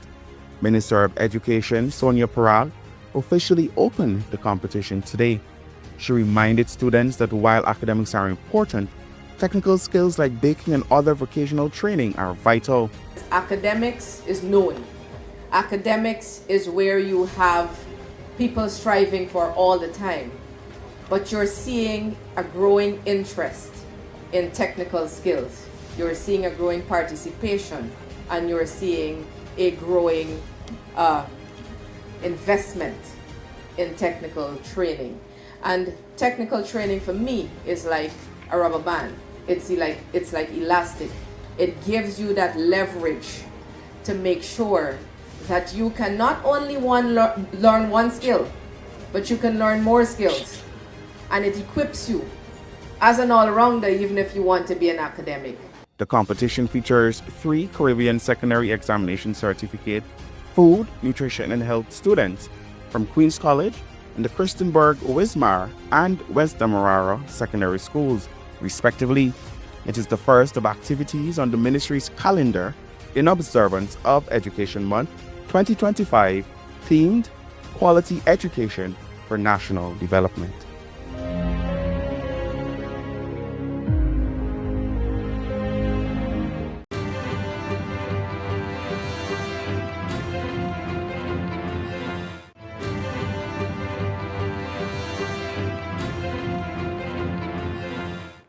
Welcome to the first episode of Beyond the Title, a program where we look at and take a deep dive into the ministers of government that will be serving from 2025, subsequent to President Ali's re-election. Joining me for this first episode is the new Minister of Labour and Manpower Planning, the Honourable Keoma Griffith. Minister Griffith, thank you so much for joining us. Thank you very much for having me. Hearing the Honourable Minister Griffith, Keoma Griffith, still has a buzz to it that I'm trying to process. So. I could imagine. So, Minister, this is your first stint here in the national politics, I can say. And there may be many people who are still unfamiliar with who you are. Mm-hmm. So let's start the conversation right there. Who is Keoma Griffith? I'm a son, I'm a servant. I lived 30 years of my life in Eastern Belt. I come from the Eastern Belt community, and I've always, in whatever I've done, I've always had some aspect of leadership in it. I've been heavily involved in my church in terms of youth development and youth empowerment. I've been an attorney at law for 9 years. I've practiced at all levels, including the Caribbean Court of Justice, where not to boast, we were successful. Court of Appeal, High Court, possibly all of the magistrates' courts in Guyana. Mm-hmm. So I'm just, I don't want to say I'm the average guy to water down my what I have to offer, but I'm a pretty, I guess, I'm a pretty quintessential basic person. Yeah. But you've done some other things. I know that you've been on the Bar Association as well. Correct. So I've been serving on I previously served in the Bar Association from 2018 up until this period when I got the appointment. I've served as the secretary of the Bar Association as well as the assistant secretary. The Bar Association does tremendous work. Essentially, especially in relation to a lot of the laws in this country, the Bar Association is one of the key stakeholders in terms of consultation for all of the pieces of legislation. So the Attorney General Chambers, the Bar Association shared a very good relationship with the Bar Association in terms of consulting with them on all the pieces that would be laid in Parliament. And of course, the Bar Association represented the interests of lawyers. Right. So even in that sphere, I was always, whether it was advocating for the interests of my colleagues, collaborating with the judiciary to improve the administration of justice, and all of these things. I had to interface with the government on some matters and so on. I sat on, as a representative, a nominee on the Juvenile Justice Committee as well. I was also integral in the development of a filing system in the magistrates court. That was a project that lasted for about 2.5 years, where I had to work closely with the Chief Justice, the Chancellor, and other persons within the legal profession to transform from manual filing into a digital system. So very good stuff. Those are some of the things I've had my hand involved in over the last couple of years. Yeah. But what is also interesting, and I have to ask you, you weren't on the list of candidates for the People's Progressive Party Civic. We didn't see you in a public way campaigning, but now you're Minister of Government. How did you get here? How did I get here? I mean, I truly believe it was a divine appointment. I really believe God spoke to the president concerning me, and I really think that's how I got here. I don't think it's by chance. Things happened really, really quickly. I spoke with the president on Saturday, and at 5:15 on Saturday afternoon, he called me, and I got certain instructions, and then an hour later, I was in a suit, in a shirt and tie, and I was at State House. Still, I don't think a lot of people knew, apart from myself and His Excellency, and I think maybe the Vice President and the senior leadership. So yeah, That's here what I am happened. now. It would be remiss of me to sit here and not ask you this too. You are a young person in national leadership at what we consider to be the highest level of national leadership. You were Christian, yes, in national leadership as well, and you've been handed this task, given this task. You've earned this responsibility. What do you think this says about President Ali and the confidence that he has always had in young people, and what do you think this says to other young people who may be looking at your story and just considering? Well, the president and I are both men of faith. It's something that we relate on. I was one of President Ali's youth advisors in terms of being appointed on the Youth Advisory Council. President Ali brings a level of humility, and he's able to relate on all levels, including with young people. When he invited me to be on his Youth Advisory Council, he called personally. In fact, he called all 25 of us to ask us to serve on the Youth Council. So it really signals a commitment to young people in this country that this government, this president, is not only interested in having young people serve, but also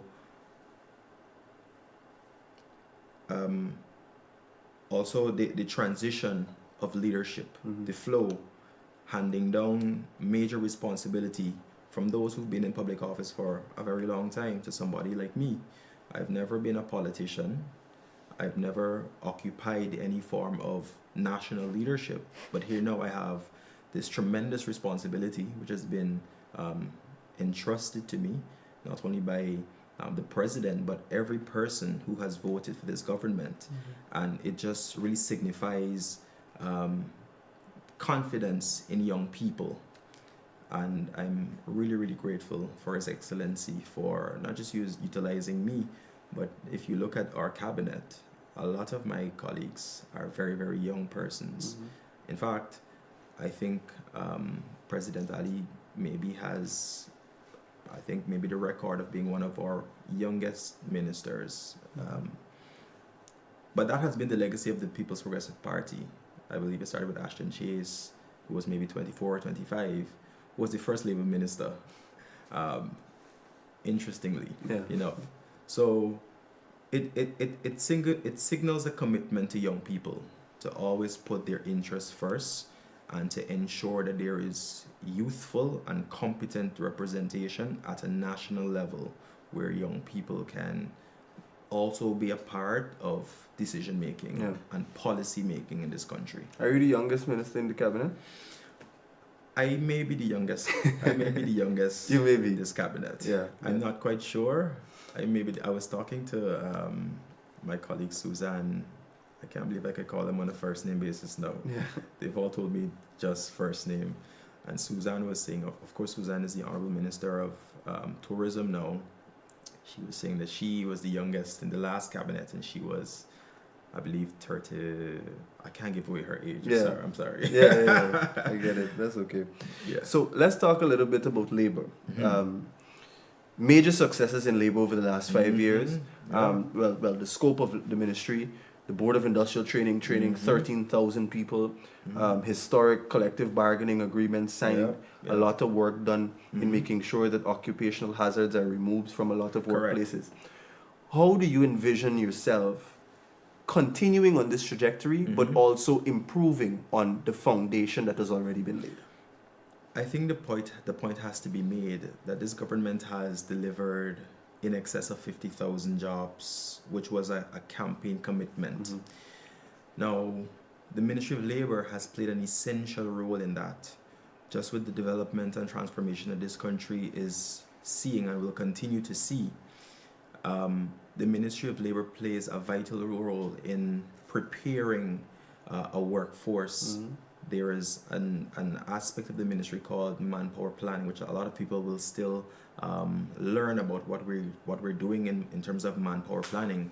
But it's really to prepare a labor force and a workforce with all that Guyana is experiencing right now, the changes.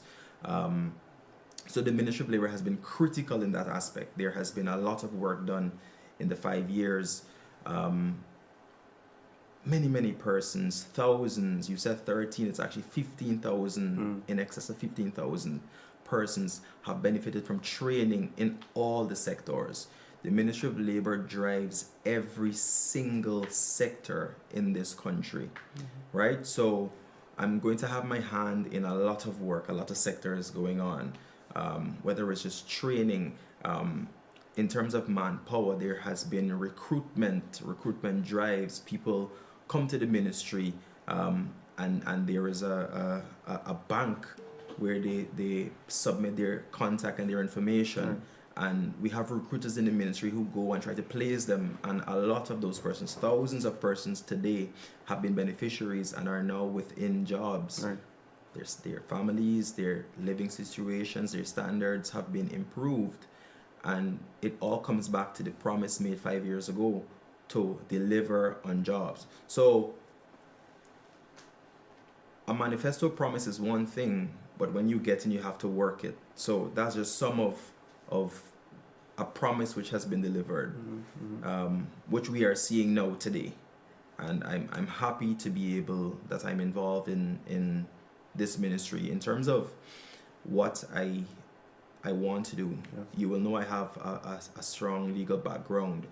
What I want to do is to ensure in this term, the Ministry of Labor has the requisite legal framework to balance and to manage all that is taking place. So we have to have a strong legal framework to protect the interests of employees, those who work in the labor force in this country. But we have to also ensure that it's also balanced to also manage the interests of employers and ensure that, where there is need for improvement on both sides, that we can ensure that. So those are some of the things that I'm happy to report on, and kind of a direction that I want to ensure I focus on during this time. So while I'll be out in the regions, working with all my departments as well, I intend to have a very close relationship with the Attorney General's chambers to ensure that we have a legislative framework that can manage and also help us in that transition as we continue to develop this country. we can't just develop the country and not develop the framework. So a lot of that is what I want to get done during this time. Minister Griffith, let me ask you before we go. Yes. When you look at Guyana Mm-hmm. in 2025, and then you look at Guyana in 2030, Mm-hmm. what differences do you see? Oh my gosh, I want. Do to you say, expect to see? I should say. Yeah.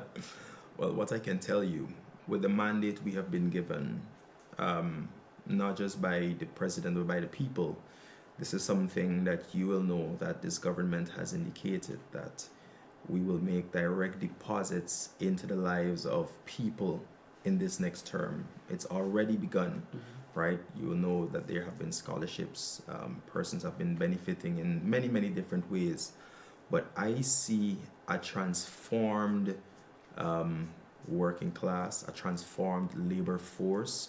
I see a happier people. I see a more united people in the next 5 years. I see a country where its citizens are happy and they're able to experience really the greatness that we are all, that everybody around the world is seeing and boasting about. We will see why Guyana is now the fastest growing economy in the world. And so I'm just happy to be whatever part I'm able to play in that. I'm extremely happy to be a part of it. Minister Griffith, I want to thank you so much for spending the last few minutes with us Thank here you very much. in the studio. Any final comments before we wrap? Just know that the Ministry of Labor, we're here to work as a service ministry.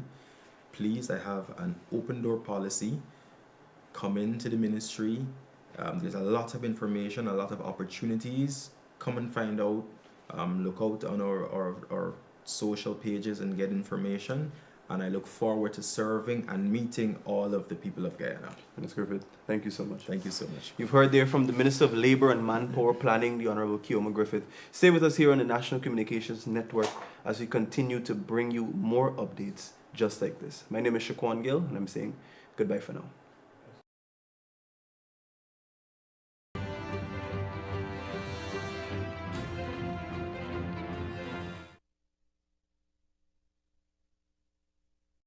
President Elfan Ali of the Cooperative Republic of Guyana to deliver a statement. First of all, good afternoon, everyone. I want to take this opportunity to thank Her Excellency and the people of Suriname for their tremendous hospitality and welcoming us here. I want to thank the team on both sides, our Foreign Secretary and the Foreign Minister, for their extraordinary work in having what I would summarize as an efficient meeting.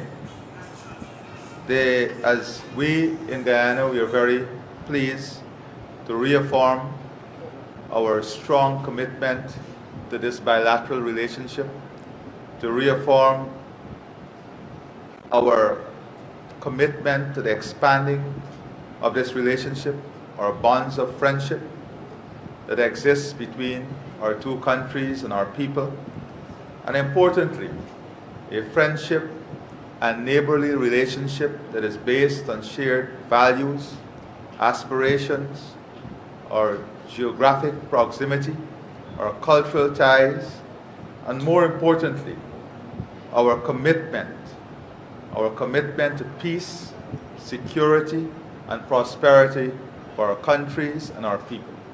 Those are the foundational pillars on which our relationship is built and on which the strength of our relationship is pursued. Today we had the opportunity to examine various areas of our relationship and to recommit ourselves to accelerating the growth and development of our relationship and our aspirations.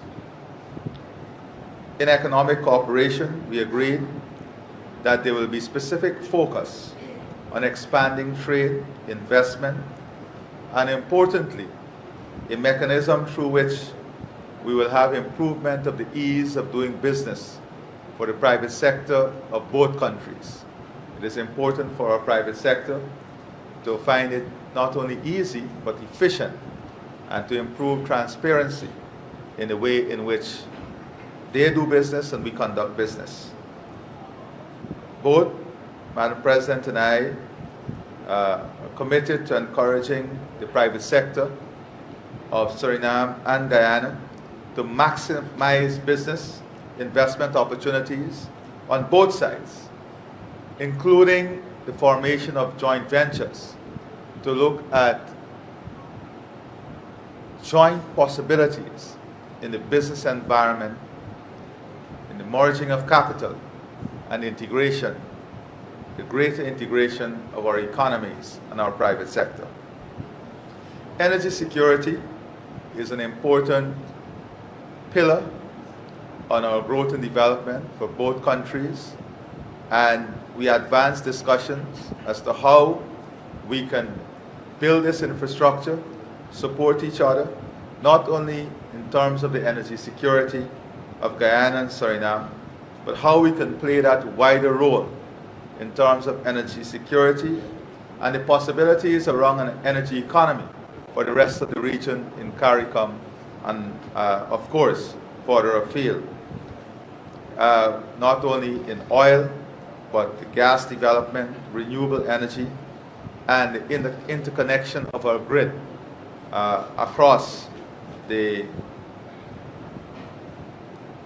region. We committed to exploring joint ventures, knowledge sharing, exchanging knowledge and technology, and looking at investment opportunities in the energy ecosystem for both our countries to advance collectively and for our private sectors to also advance collectively. Key to all of this is the integration of our infrastructure.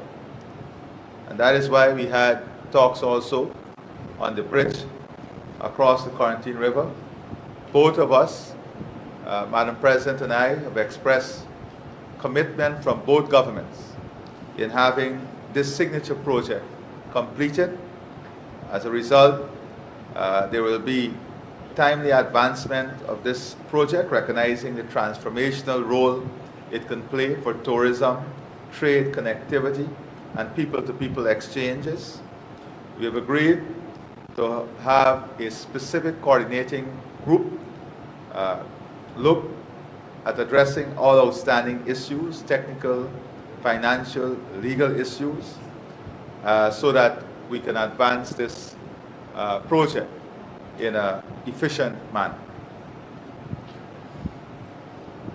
Both of us, Madam President and I, reiterated our unwavering commitment to the peaceful settlement of border matters through diplomacy, dialogue, and respect for international law. We agreed that the chair of both commissions will meet as soon as possible and thereafter convene the 7th meeting of the Suriname-Guyana Joint Border Commission before the end of this year. We both underscore the importance of maintaining a spirit of good neighborliness in addressing every matter, with the foundational pillars of peace, international rule of law, and prosperity of our people. Agriculture, food security, and fisheries are important sectors for both of us. We both have an enormous opportunity in contributing to the food security of CARICOM and in building out an ecosystem that would position Guyana and Suriname as major food producer in our region. We agreed to establish a joint commission comprising of the ministers responsible for fisheries, technical teams and relevant stakeholders, including the fishing societies themselves and our fisher folk, before the end of 2025 to further advance cooperation in fisheries. As it relates to agricultural cooperation, we agreed to work closely under the Strategic Dialogue and Cooperation Platform. We believe that in advancing the issues of food security, agriculture, and fisheries, that we must have all stakeholders fully on board, integrated, and to have a common strategy and a common platform through which the opportunities can be pursued on both sides. Now, important in the movement of goods and services and people is the ferry service. We recognize that there need to be improvement in the efficiency and reliability of the ferry service. Therefore, we agreed that there is need for urgent review in improving and strengthening the reliability and efficiency of this service, and we have committed to having that review and to take the necessary action that would lead to the improvement of that service. Madam President and I both confirm our willingness to collaborate closer on the regional ferry project, because this is important for us, for our farmers, for our private sector, for the opportunities that both of us can create. And we will be collaborating closely on this matter because it is important for our own business and economic development. The strategic dialogue and cooperation platform is one that we believe can work well and would work well in advancing all of these plans and programs and pursuing the opportunities that lies ahead of us, and in building our partnership and advancing our bilateral relationship. We have reaffirmed our commitment to maintaining this region as a zone of peace through dialogue, diplomacy, and peaceful resolution of conflicts in accordance with international law. We reaffirm the principle of international law and the respect for international law of all stakeholders in this region, and not only the adherence, but also to conduct ourselves in a manner that international law so prescribes. We also restated our support for all constructive efforts in combating transnational crime.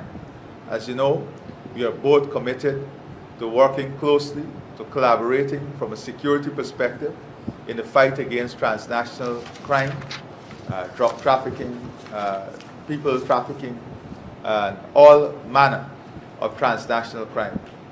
Madam President and I both committed to taking a very strong position against transnational crime and to have our security architecture collaborate and work in a close manner in combating transnational crime. We reaffirm our dedication to strengthening the bilateral partnership between Suriname and Guyana and to working together in the interests of our people and in the interests of the people of CARICOM and this region as a whole. Important to this is also advancing the opportunity for technology transfer, knowledge sharing, and educational cooperation. We express, once again, I want to express our appreciation to Madam President, your cabinet, the government, and the people of Suriname for the warm hospitality extended to my delegation during this visit. I want to assure Madam President that we will be maintaining this dialogue, cooperation, and we'll be advancing with vigor this relationship and the opportunities that lies ahead of us as two not only neighbors but great friends. Thank you very much. Thank you too.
final phases of work in the approach road and the roundabout from the Heroes Highway leading on to the new Demerara Harbor Bridge. From everything I've seen and I've been told, we are looking for a opening before the end of this month. When I say opening fully for traffic. So the final phase of testing in relation to the roads, the load testing on the bridge is ongoing also. The full load testing will be completed on the bridge so that we will have this project ready for use long before the end of this month.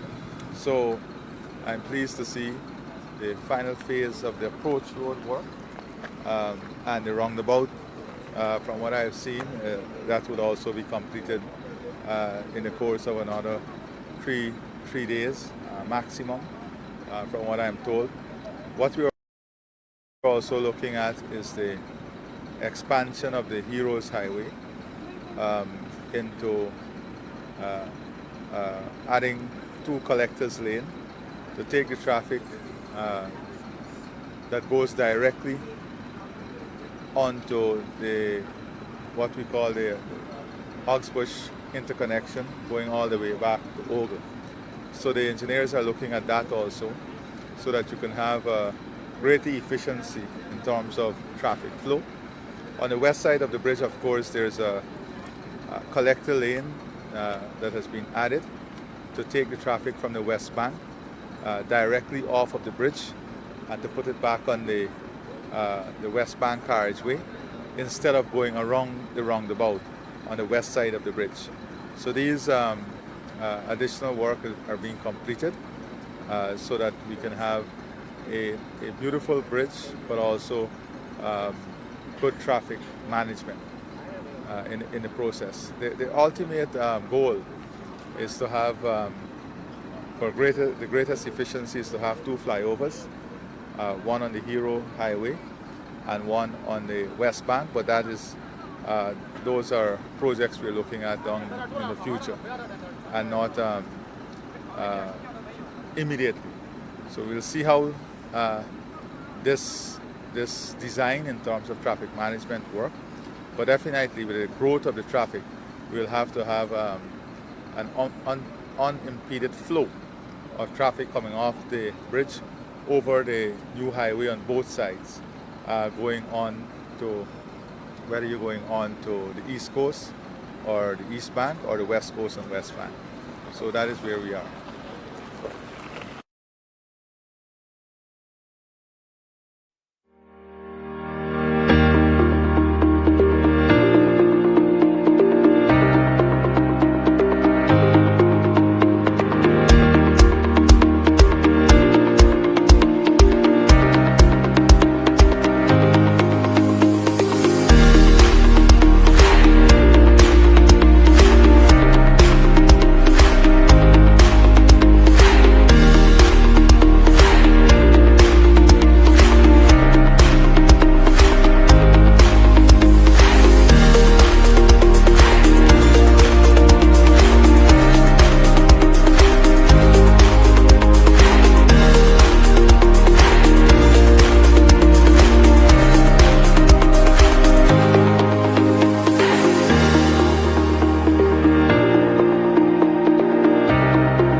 Welcome to this week's edition of Weekly Digest, your front row seat to the policies, programs, and people shaping Guyana's development journey.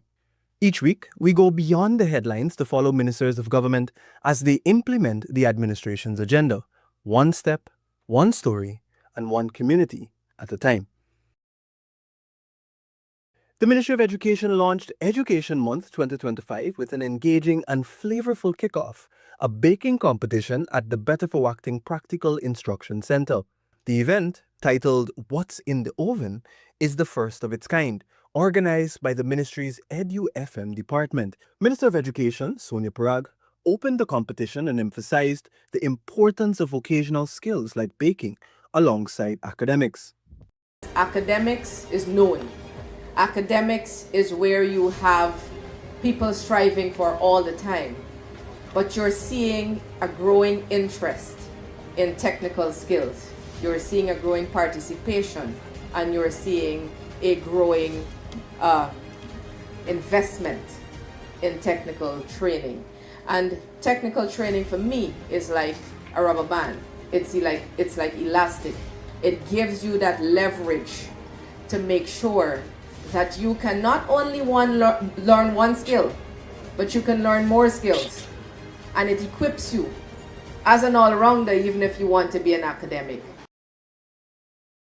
The Ministry of Amerindian Affairs and the National Art Gallery launched the annual Amerindian Heritage Art Exhibition and Fashion Show at Castellani House, providing indigenous artists with a platform. On display were traditional paintings, sculptures, hand-woven textiles and crafts rooted in indigenous traditions. Sarah Brown, the newly appointed Minister of Amerindian Affairs, highlighted that more opportunities will be given to artists to showcase their work in hopes of preserving indigenous heritage. The government has implemented a proactive approach to enhance solid waste management at the Higgs Bosch landfill on the east bank of Demerara. On Monday, Priya Manikchan, the Minister of Local Government and Regional Development, visited the Higgs Bosch landfill to address residents' concerns about smoke emissions and a strong odor impacting nearby communities. I've had a meeting with the engineers and the management of this landfill site. Some of the issues are with the development that's happening in Guyana, we've moved from 400 tons per day to 1,200 tons per day. We've moved from about 100 trucks dumping here to 300 to 400 trucks dumping here. So we have to now increase our capacity of management. The construction of the new Brickdam police station is progressing rapidly, with approximately 65% of the work already finished. Minister of Home Affairs, Onij Walrand, personally assessed the project's advancement during her inaugural site visit since assuming her position. Accompanying her were Permanent Secretary Andre Ali and Deputy Permanent Secretary Dwayne Adams. The new police headquarters, located at Brickdam, will replace Evelary as the main facility. Similar to Evelary, the new site will offer a comprehensive range of police services. As a government, we have been speaking of a high-level, world-class police force, and this facility is befitting of that kind of police force where you expect cutting-edge policing, removing bureaucracy, removing archaic methods of doing things. The building has already been enclosed, with wall framing scheduled to start soon. Meanwhile, key infrastructure installations, including air conditioning ducts, sprinkler and waste systems, along with electrical and plumbing work, are already 90% complete, significantly ahead of schedule. The new police station is projected to be completed by June of next year. The government is currently exploring the most effective way to build a new connector road that will link Providence with the Ogle to Eccles Highway. During a site visit to Heroes Highway on Wednesday, Minister of Public Works Bishop Juan Edgel announced that a new roundabout is under construction at that location. The roundabout will connect the access road of the upcoming Demerara River Bridge to the highway.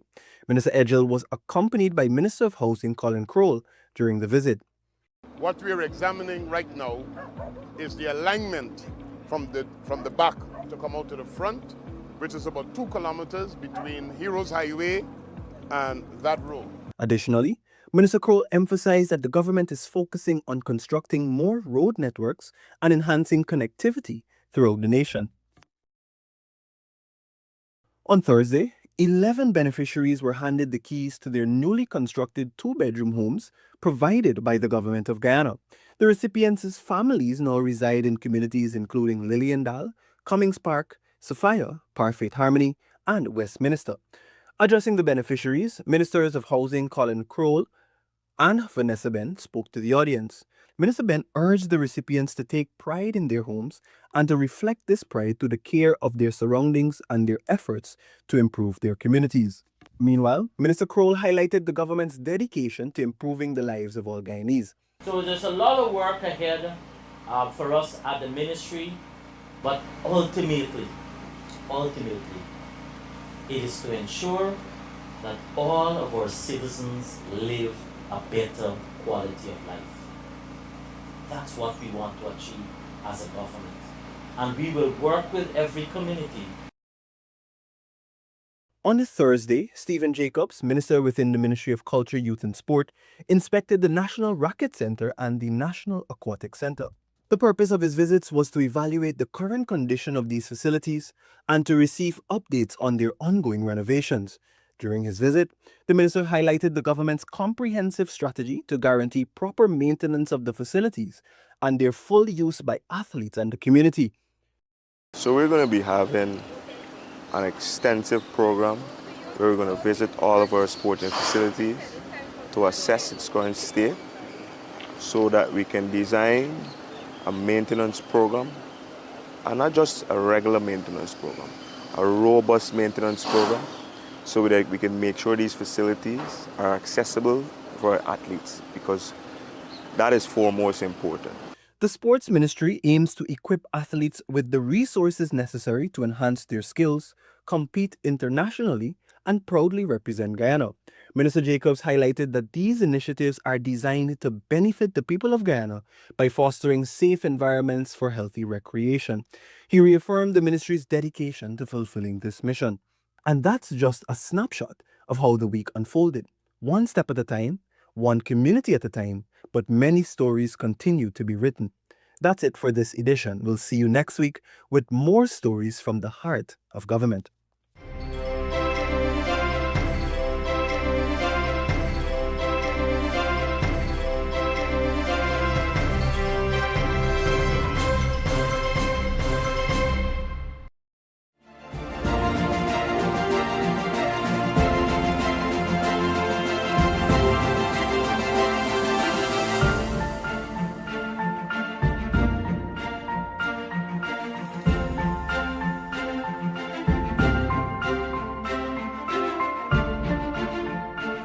Hey everyone, welcome to the President's Diary, where we share with you the activities of His Excellency Dr. Mohammed Irfan Ali over the course of the last week. Let's take a look. On Tuesday, President Dr. Mohammed Irfan Ali met with Ministers of Housing Colin Kroll and Vanessa Ben. Discussions focused on reviewing the ministry's agenda and outlining an aggressive plan for implementing commitments.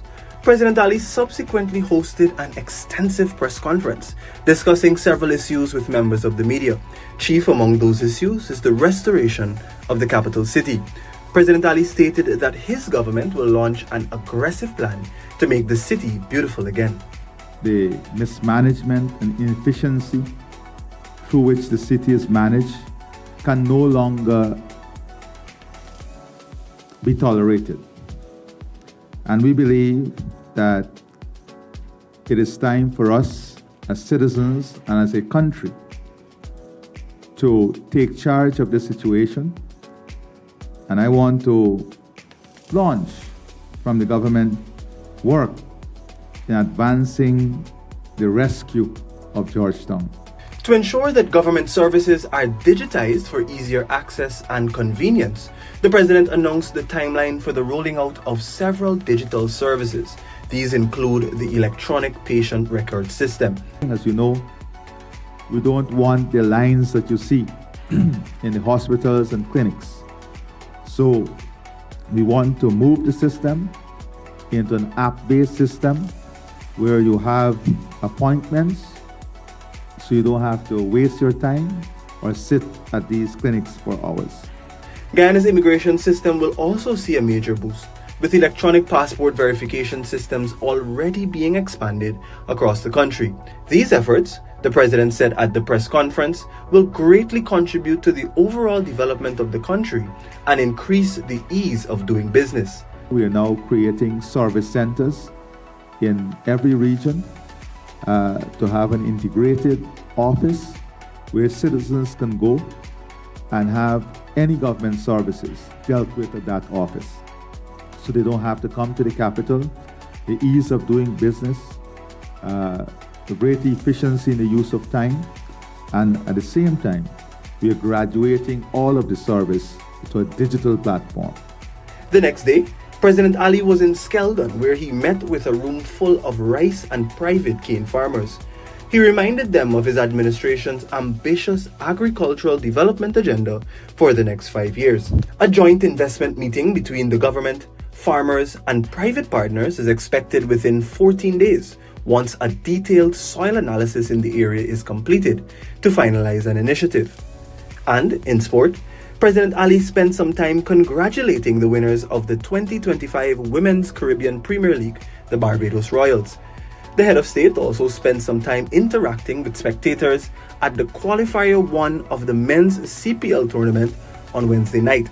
On Thursday, President Ali and his cabinet welcomed the little ones from the Kanashen Primary School in Region 9. On a sadder note, President Ali on Friday extended heartfelt condolences to Ambassador Elizabeth Ann Harper's family and described her passing as a profound loss to Guyana and the wider Caribbean. Reflecting on her legacy, President Ali stated that Liz, as she was called, embodied the principle that the effectiveness of diplomacy depends as much on the personal qualities of the diplomat as they do on the policies they serve. Thanks for watching. Join us next time right here on President's Diary as we continue to document the transformative journey of Guyana's progress under President Dr. Mohamed Irfan Ali's leadership. Take care.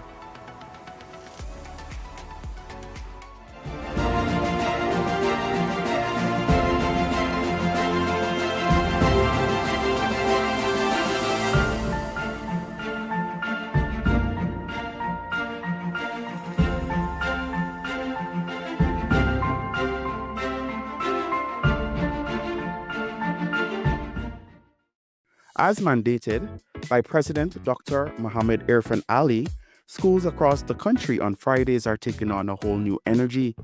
The Ministry of Education, in collaboration with the Guyana Defense Force, has launched a fresh initiative designed to shape not just minds, but well-rounded citizens. Minister of Education, Sonia Parag, says it's more than just books and classrooms. It is about unlocking talent and nurturing potential. She noted too her pleasure and satisfaction in seeing both teachers and students excited about this new tradition. I'm pretty excited, and I am very happy to see that it's being implemented in the schools with such energy, with such excitement, with such vigor, because the president's idea that he had, or the idea behind this, the rationale behind this, and it's a really great one, it's that we want to have well-rounded human beings. We don't just, it's not just a focus, because education is far more than just academics. You want to be able to have talent flourish. You want to be able to, you may never know what you possess until you are able to do something different, and then that brings, that develops from an environment like this. North Georgetown Primary, the Austin Costello Tutorial High, Christchurch Secondary, and St. John's College were among the schools which saw the initiative being rolled out. The program calls on every school to dedicate Friday afternoons to participate in these activities, which range from warm-ups and exercises to football, cricket, and much more.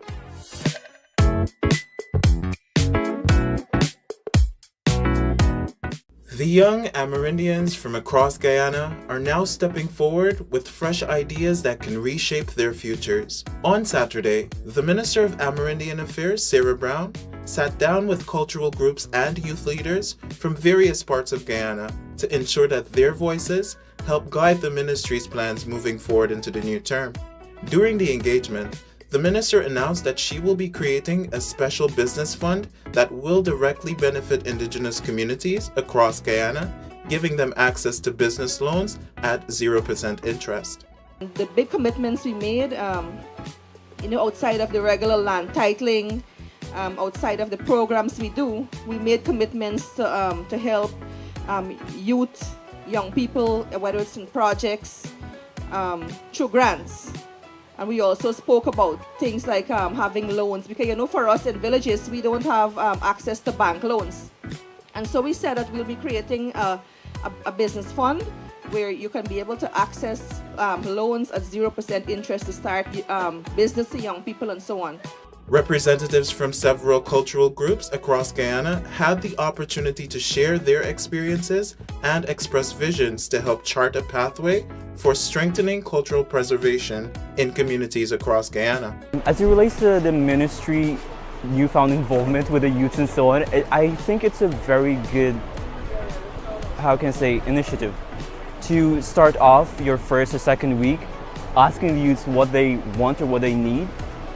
It's good. It's never done before, and it's good to see something new and some changes happening within the country, and especially the Amerindian people, who a lot of times are left behind for I don't even know what reasons possible.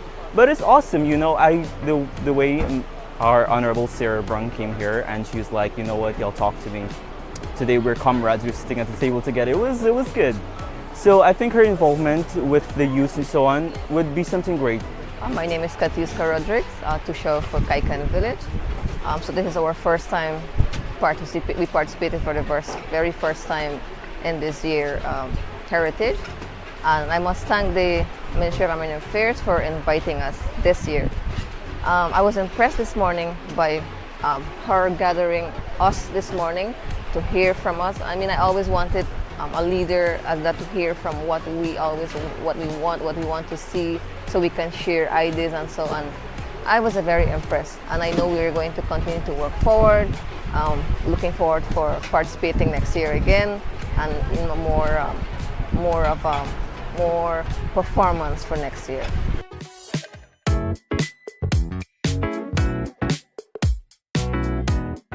The Ministry of Labor and Manpower Planning has extended its services to the residents of East Rumvelt with a particular focus on empowering the youth. The community outreach spearheaded by newly minted Minister of Labor and Manpower Planning, Keoma Griffith, on Saturday marks the beginning of a series of impactful engagements to come. We're in Self-Help Square. This is where it all started, right here at this shop. I lived here for a very, very long time, so I'm happy to start here in this community. Traditionally, this community has, went in one direction, but I'm hoping to bring valuable transformation that the people in this community can see and appreciate. Accompanying the minister were staff from several key departments within the ministry, including the Board of Industrial Training, the Legal Department, the Labor Department, the Occupational Health and Safety Department, and the Manpower and Recruitment Agency. Meanwhile, the Department of Public Information, DPI, spoke with several residents who praised the new minister's proactive approach to engaging directly with the community and its young people. To be honest, since growing up, I never seen no other minister came to the area and do such a outreach. So now that Keoma is in office, he's from Velt, and this is a good initiative he's starting here. I'm very much proud of it. It's a good idea. It's a good initiative, right? I think it's great. He's here in connection with. I wish more young people were out here today to meet him, seeing that he's the Minister of Labor and Manpower, right?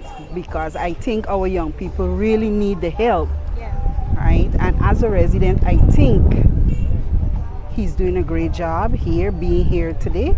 Residents were encouraged to explore the ministry's job bank or the jobs.gov.gy platform as a valuable resource for employment opportunities. The platform offers job seekers the ability to upload their CVs, creating direct connections with employers actively seeking candidates for various roles.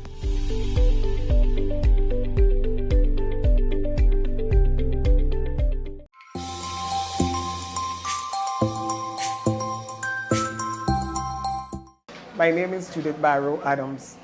It was a long process because I've applied since 2018 or 2019. And it was a lot of phone calls. And at one time you think you're not going to get through, but God is good. Because he said, meekly wait and mama not.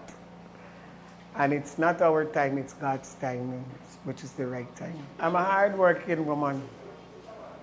And I'm a person, when I set my mind on something, I want it to be done. It doesn't matter where I get it from. I want it to be done. Once it barely fit me. I built a one-bedroom home on this land about 20 years ago. I think this year make 21. With the intention, at the back of the yard, with the intention of building a two-bedroom concrete home in front as the main home. But as life would have it, sometimes you're on the mountain, sometimes you're in the valley, sometimes you're in between. That's life. And I could remember I bought some blocks to start the foundation for this home. And I wasn't getting the cooperation from my other half. But constant praying, God hears your cry. He answers praise. And a friend told me about this co-home. And I went and applied, same time I applied for my transport because we had already paid for the home, for the land, but we didn't go to apply for the transport. So I went for apply for the co-home and the transport at the same time. And I could remember telling my husband we're just going for the transport. And when we reached there, I told him exactly what we were going there for. And that was it. The offer was either take materials and you find the carpenters to build your own home and you pay them. Or the Ministry of Housing build a two-bedroom home, which I'm having here now. And you give them a certain amount of money. So when my name come up and they said that I'm one of the ones that chose for the home, I was so grateful. And then we had a meeting and they tell us how to go about in paying the money and so forth, which I did and so forth. And here I am.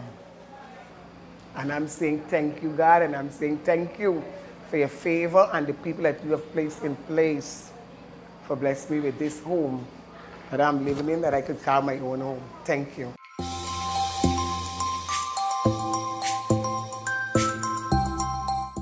The government is now looking at a best possible route to create a new connector road linking Providence to the Ogle-Eccles Highway. This was revealed by Minister of Public Works Bishop Juan Agil during a site visit on Wednesday at Heroes Highway. That's where a new roundabout is being built to link the access road of the upcoming Demerara River Bridge to the highway. Minister Agil was joined on the visit by Minister of Housing Colin Crowell. What we are examining right now is the alignment from the back to come out to the front, which is about 2 kilometers between Heroes Highway and that road. Meanwhile, Minister Crowell noted that the government is placing priority on building additional road networks and improving connectivity across the country.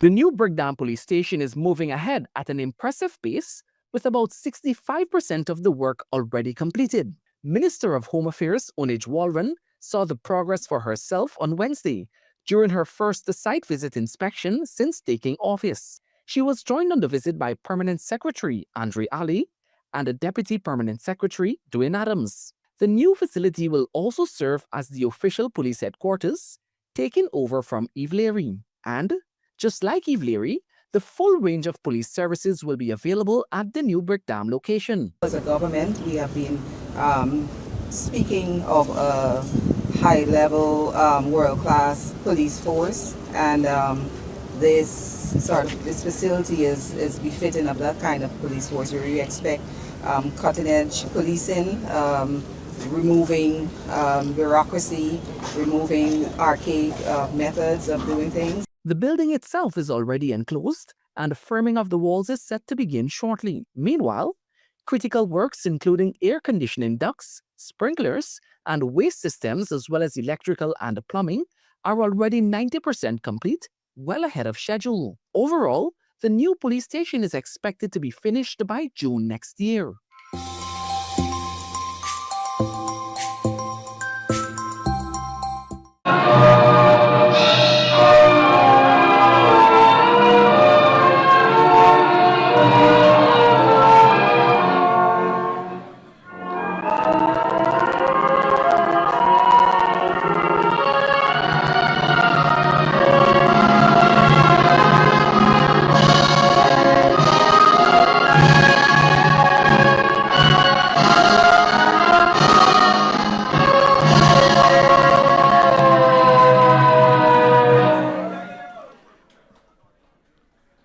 Ladies and gentlemen, we announce the arrival of our newly re-elected president, Mohammed Irfan Ali.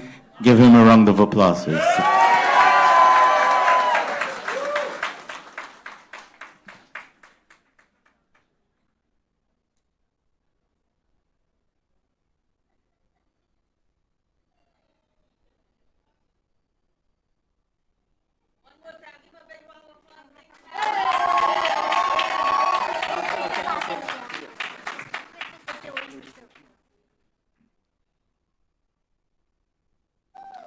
His Excellency the President is accompanied by the First Lady of Guyana, Ms. Aria Ali.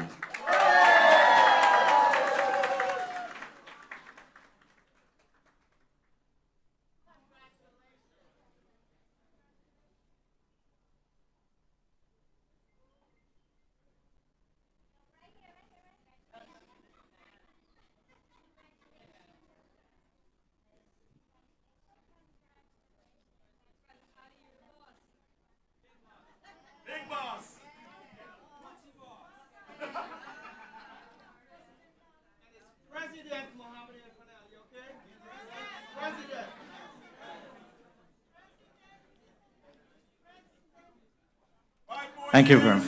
5 more years, of course. His Excellency the President of Guyana, Ms. Dr. Mohammed Irfan Ali, Honorable Ministers of Government, Madam First Lady, other government officials, ladies and gentlemen, we welcome you.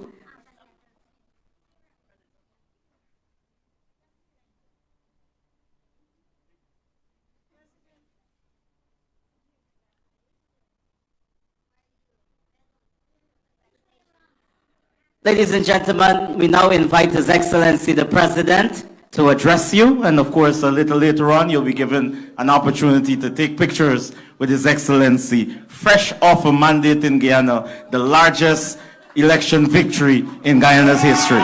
Thank you. Thank you, Ossie Rogers. Distinguished brothers and sisters, good evening. It is with great honor that the First Lady and I join you all this evening in celebrating the great Guyanese spirit, a spirit of resilience, a spirit of love, a spirit of unity, and a renewed spirit that represents prosperity and represent a new era of transformation in Guyana, but transformation that is people-centered, transformation that is built on the foundation of service, that is glued together by love, and that is forward-looking through the eyes of unity. Perhaps one of the greatest and most significant victory in these elections was the fact that those who believe that the old story of division, disunity, hate, and race was the object of the future were defeated thoroughly, because the object of the future is a united Guyana. One Guyana in which all our people will shine, one Guyana in which every religious belief will grow, a Guyana that is built on the foundation of faith, and one in which the unity of purpose is a silent motivation of success. So let me begin with something that comes from the bottom of my heart. Thank you. Thank you for being here tonight. Thank you for your consistent support to our beloved nation. And thank you for always helping and keeping Guyana alive in your hearts, even while you have built lives in this great city of New York. And allow me also to thank all of you who supported my candidacy and the People's Progressive Party Civic in government. Your confidence in us is not taken lightly and will not be taken lightly.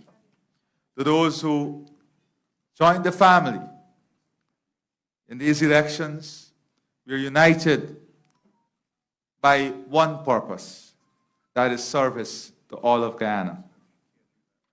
But tonight I also extend that same appreciation to those who did not support me, because you too have a right, a sacred right, the right to choose who should lead you. And my government respects that right as being foundational to democracy. Because Guyana must never again allow our democracy to be stolen. We know what happens when that theft occurs. It brings with it not just dictatorship, but the underdevelopment, the hopelessness, and the despair that generations of Guyanese have suffered and still remember all too well. But while we remember the past, we cannot live in the past. We must embrace the future. That, my friends, is the essence of One Guyana. A new birthing, a new spirit of opportunity, one that benefits all Guyanese. Whether you reside in the villages of Berbice, in the city of Georgetown, the savannas of the Rupununi, or here in the diaspora, scattered across the world, you are all part of One Guyana. I see Terry, I see Adrian, and all the faces that represent the great Guyanese spirit. I know many of you are looking with pride and joy in your heart to see the transformation in the images of the new Guyana. On my way to New York for the UN meeting, the pilot asked to see me. And I went to the front of the plane, and he wanted to express to me the Guyana that he is seeing unfolding.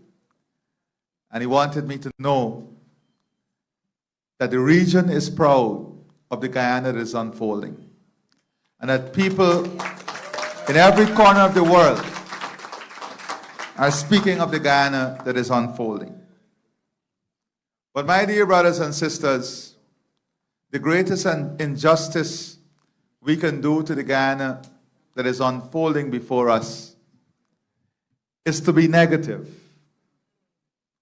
It is to be selfish in our speech, our action, about our homeland, about our country.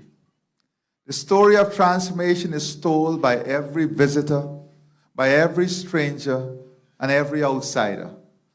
But like Jamaica, whose tourism is built by its people, we have a responsibility to tell our own story.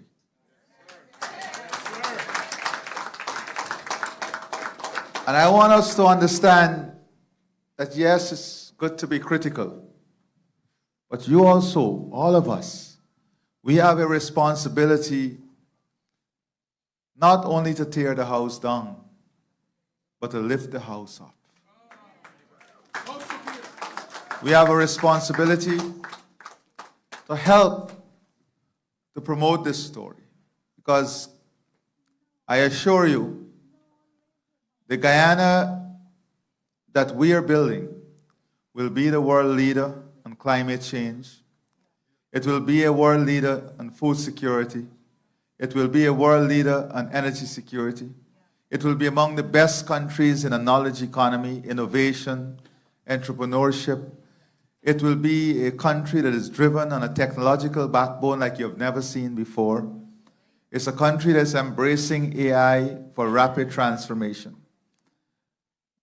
It is a country that we want to be among the best in tourism.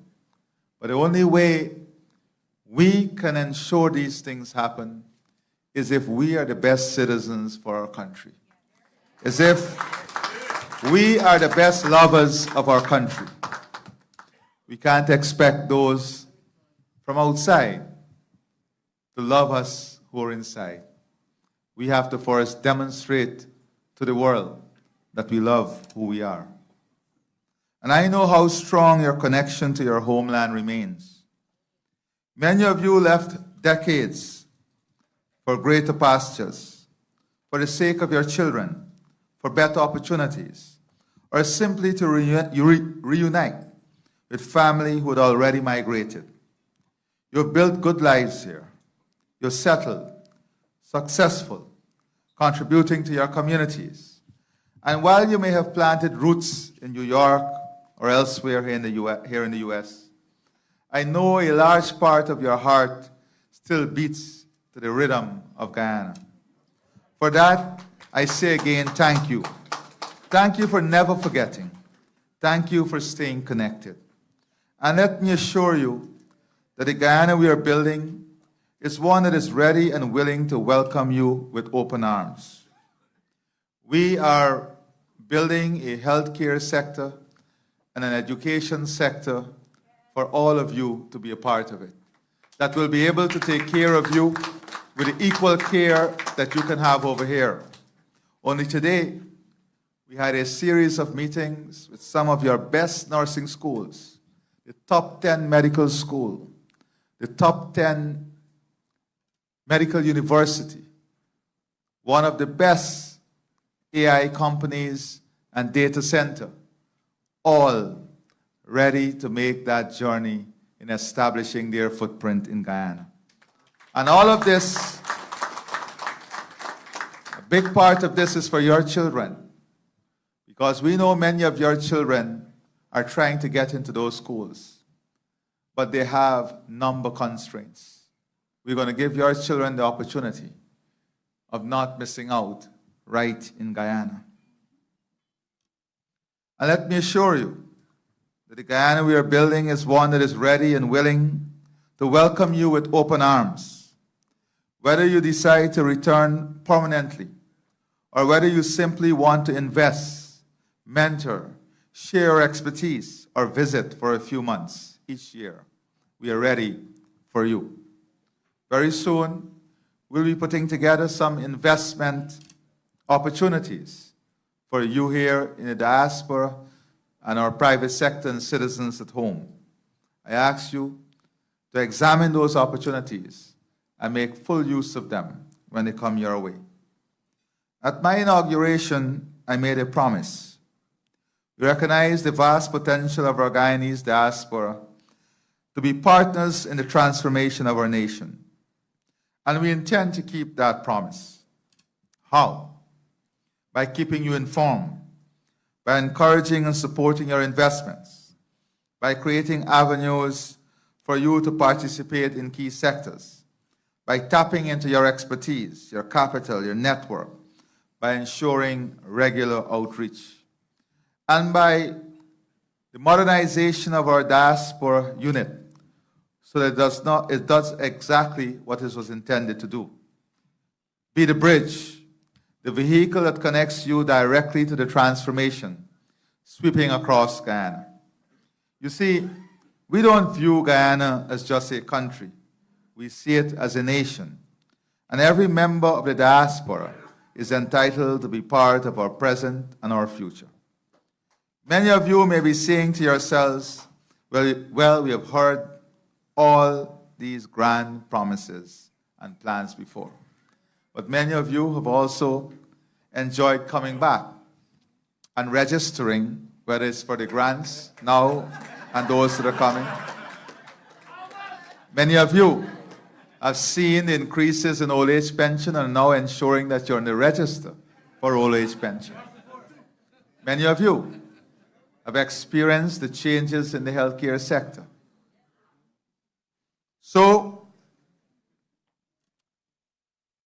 you're right to be cautious, but here is the difference. You don't have to take my word for it. You can see it for yourselves through the news, through social media, through the voices and stories of your family and friends back home, and by coming and seeing for yourselves the transformation is unfolding before your very eyes. This is not hidden. This is not a dream deferred. This is development happening in real time, unfolding at a rapid pace, and it is visible, it is tangible, and it is undeniable. For those who left a long time ago, the Guyana of today is not the Guyana of yesterday. We are no longer the land that people run from. We are now the land that people are running toward. Tonight, as I walked towards President Trump, he looked at me and he said, "You are from the great country, Guyana." Every single person in the room know who we are today. We are the fastest growing economy in the world. We are a land of opportunities. When people return home, they're awestruck by the rapid, visible, transformative development they see. Now, I will not stand here and tell you that everything is perfect. No. But I'll tell you this. Things are on an upward trajectory. Life is getting better. And our plan is to make it better by creating more opportunities for our people. How are we doing this? Let me walk you through briefly. First, infrastructure. We have already delivered an impressive new bridge across the Demerara River, one that is the pride and joy of our nation and the region. And we are not stopping at one bridge, absolutely not. In the pipeline, we have, and negotiations are already underway, a brand new bridge, 4-lane bridge across the Berbice River, a bridge across the Quarantine River with Suriname, a second gas-to-energy plant in Region 6, an economic zone, a deep-water harbor, the expansion of the Demerara Harbor, one Digital Guyana project creating a national digital backbone, fertilizer and natural gas plant, excess power to power the future, industries, manufacturing, agro-processing, the road connectivity, and all the other infrastructure projects that will bridge the hinterland with the riverine communities and the riverine communities with the coastline. We intend to build 40,000 homes in the next 5 years. I know one of your greatest concerns is health care. Some of you worry, if I visit and a medical emergency arises, will I receive the care I deserve? Only today, we signed another agreement with Northwell, who will be implementing our emergency medical services in Guyana. And they will be managing that service whilst we build the capacity over the next 3 years. Here's my assurance. We are building a world-class healthcare system. We are partnering with the best in the world, including Mount Sinai Hospital, Northwell. We're building 12 new state-of-the-art hospitals. We've already commissioned regional hospitals in Berbice, Essequibo, East Coast, East Bank, and West Demerara. And we're upgrading facilities across all 10 regions of Guyana. No Guyanese, whether at home or visiting, should ever have to question the quality of health care they receive. Let us talk about education, which is the foundation of opportunity. We're modernizing the system with new schools, smart classrooms, state-of-the-art computer and science labs. We're investing in better trained teachers, aiming for 100% trained teachers in our schools. We've built more than 40 schools and renovated hundreds across the country over the past 5 years. We're increasing access to education, and soon we'll have universal access to secondary education. But we're not stopping there. We're supporting parents directly through the Because We Care cash grant. We're adding a transportation grant for every school child. We're expanding the school meals program because we don't just invest in concrete and steel, we invest in people. We invest in our children. Free university education, almost 40,000 scholarship under the Gold program, with more than 40 participating universities and colleges across the world. We are putting more money in the hands of people by removing taxes, by increasing the income tax threshold, by providing cash transfers to citizens, by doubling pensions and public assistance, by subsidizing water, electricity, and fuel, by increasing salaries, by introducing new grants for every newborn child, and annual support for our disabled citizens. But I want to assure you that we are not in the business of creating a handout culture. We are not inculcating dependency. Fundamentally, our economic policies are geared towards increasing personal wealth, enhancing sources of income, and expanding opportunities at job creation. Our aim is simple. The net worth of every citizen must grow. That is empowerment. That is why in the last 5 years alone, we distributed more than 50,000 house lots. We created more than 50,000 new jobs. We are ensuring every Guyanese family has the opportunity to own their own home because home ownership provides dignity and financial security. Our next priority is the transformation of communities and villages. We're installing tens of thousands of new streetlights. We want our streets, our roads to be safe, to be livable, and to be respected. We want a national security system that protects our citizens and give everyone the comfort of safety in and out of their homes. Today, as a result of these investments in technology and security, we have some of the lowest crime rate and murder rate in the region and in our history. We're installing tens of thousands of streetlights, as I've said, in every community. And we will continue. We'll build concrete drains, improve sanitation, provide proper parking, proper recreational spaces and facilities. And you know the First Lady is doing an extremely brilliant job at this. We are beautifying our communities. We are enhancing our living standard. In the next 3 years, we'll transform Georgetown. We'll transform the urban centers. We'll bring pride in our neighborhoods. We'll create joy among our children. We will build a Guyana that we are all proud of. We'll make our communities safer. And yes, we will employ stronger technology-driven policing to protect every citizen. When you go home to your village, it must be a place that is wholesome and pleasing. Is this not the Guyana you dreamed of? I know many of you are concerned about security, as I said before. That is why we are modernizing our internal security ecosystem. Cameras are already operational in several locations, and this system will be expanded nationwide. It is already proven effective in crime fighting. And with every new addition, Guyana becomes safer, and we are having positive results. Serious crime continues to decline and is at an all-time low. We have employed what we call eyes in the sky with modern drones, equipped with latest technology in helping us to keep our streets and communities safe. Here in New York, you know the pain of rising prices.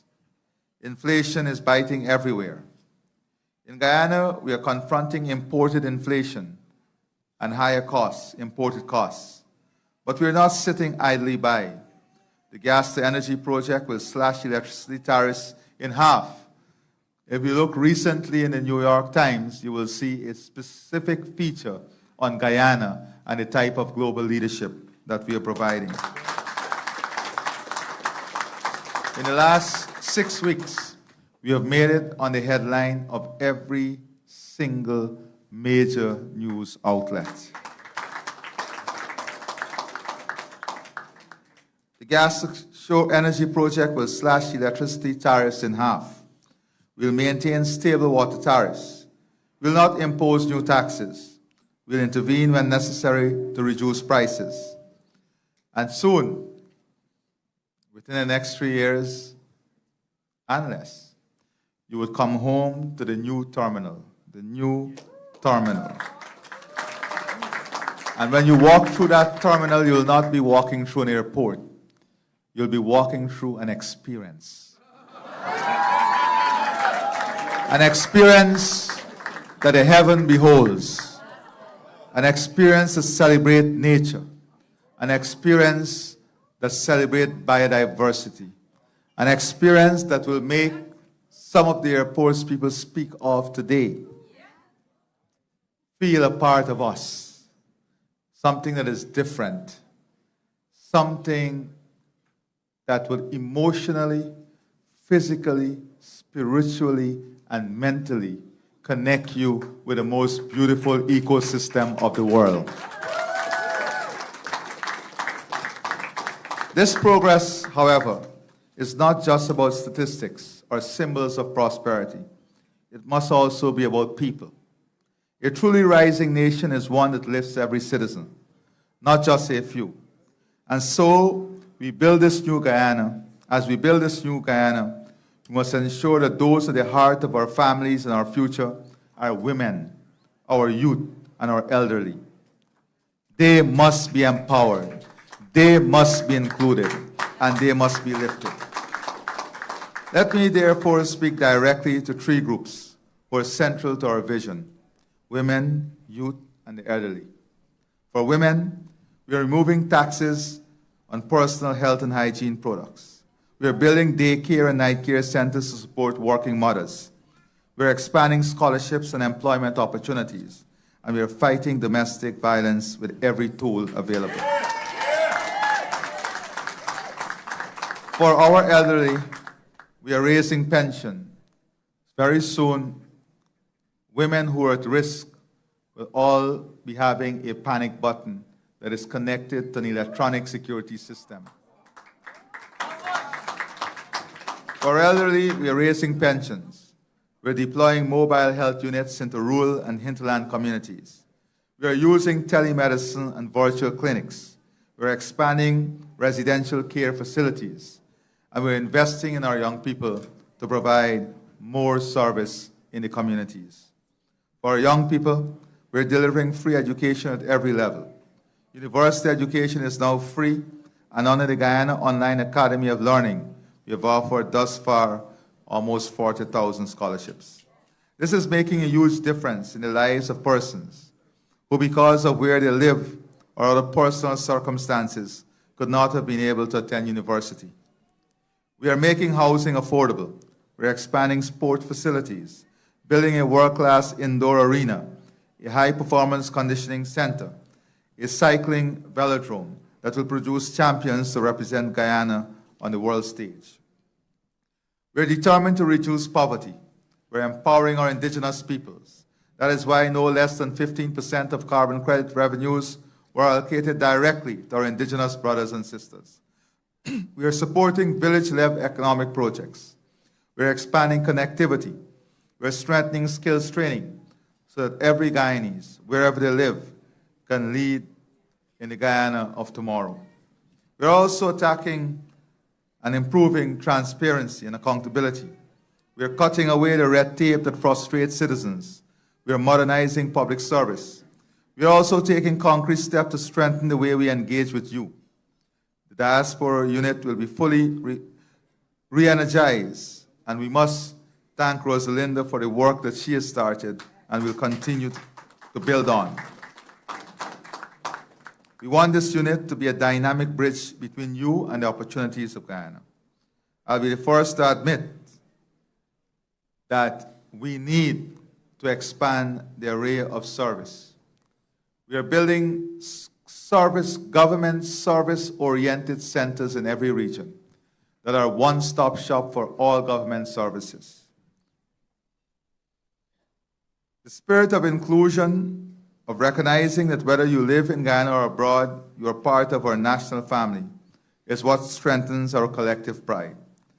And it is this very pride, this unity of purpose, that positions us not only to serve our people better at home and abroad, but also to stand confidently on the world stage, where Guyana is now being recognized as a global leader. We're restoring pride in being Guyanese. Guyanese pride in one's country, in our country, is important because it binds us together, giving us a shared sense of identity, belonging, and purpose. It fuels our determination to protect what we have built and to thrive to even greater heights. And today, the pride is not only rooted in what we're achieving at home, but also in how Guyana is recognized abroad. Today, Guyana is recognized globally as a leader in food security, energy security, and climate security. The world is looking to us for solutions. Guyana, once ignored, once dismissed, now stands tall. My friends, I could go on, but we do not have all night. In this land, you pay by the minute. I was by the seconds. I was once told by a good friend that showers are called curtailed to timing. Instead, let me leave you with this appeal. Come home. Come and see for yourselves. Witness the transformation. Ask yourself how you too can be part of this process of remaking Guyana into the land of opportunities that so many of our ancestors dreamt of. I promise you this, I intend to realize the vision of a prosperous, united Guyana. A Guyana where one Guyana means no one is left behind, where development is inclusive, where the color of your skin or the distance from Georgetown is not an obstacle to empowerment. That is the Guyana we're building. And that is the Guyana that belongs to all of us. Those who stayed, those who return, and those who live abroad, but never stop caring, never stop loving. So I thank you for being here tonight. I thank you for your support, your love, and your commitment. And I ask you, together, shall we build this Guyana? Because I know the answer, and the answer is yes. Thank you, and may God bless you and your families. May God strengthen us in unity, and may God lift us up in purpose. With God, everything is possible. And with faith, and with belief, all that is needed in the equation is work. For faith without work is dead. And you're assured that your president and the team that we lead are committed with the rest of Guyana to doing the work that would enable belief and faith to give us the remarkable future we all want for our beloved country. I thank you, and God bless you.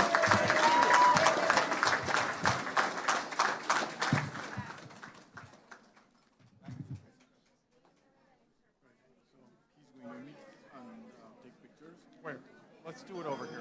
Let's do it over here.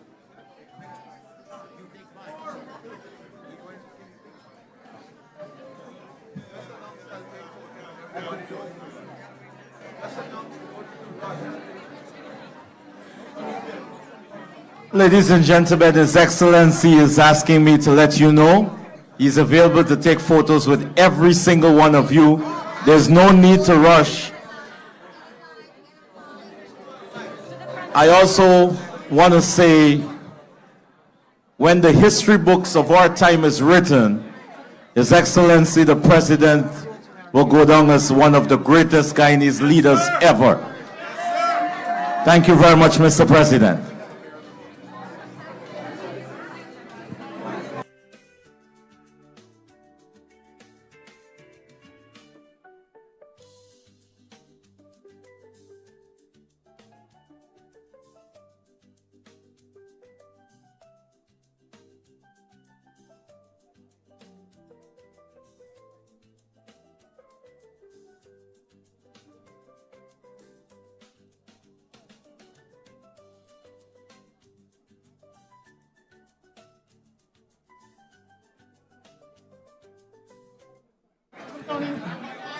Ladies and gentlemen, let's make a line, please. Please, a line. The President and the First Lady is going to take pictures with everybody until like 3 a.m. If you make a, please, make a line.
There's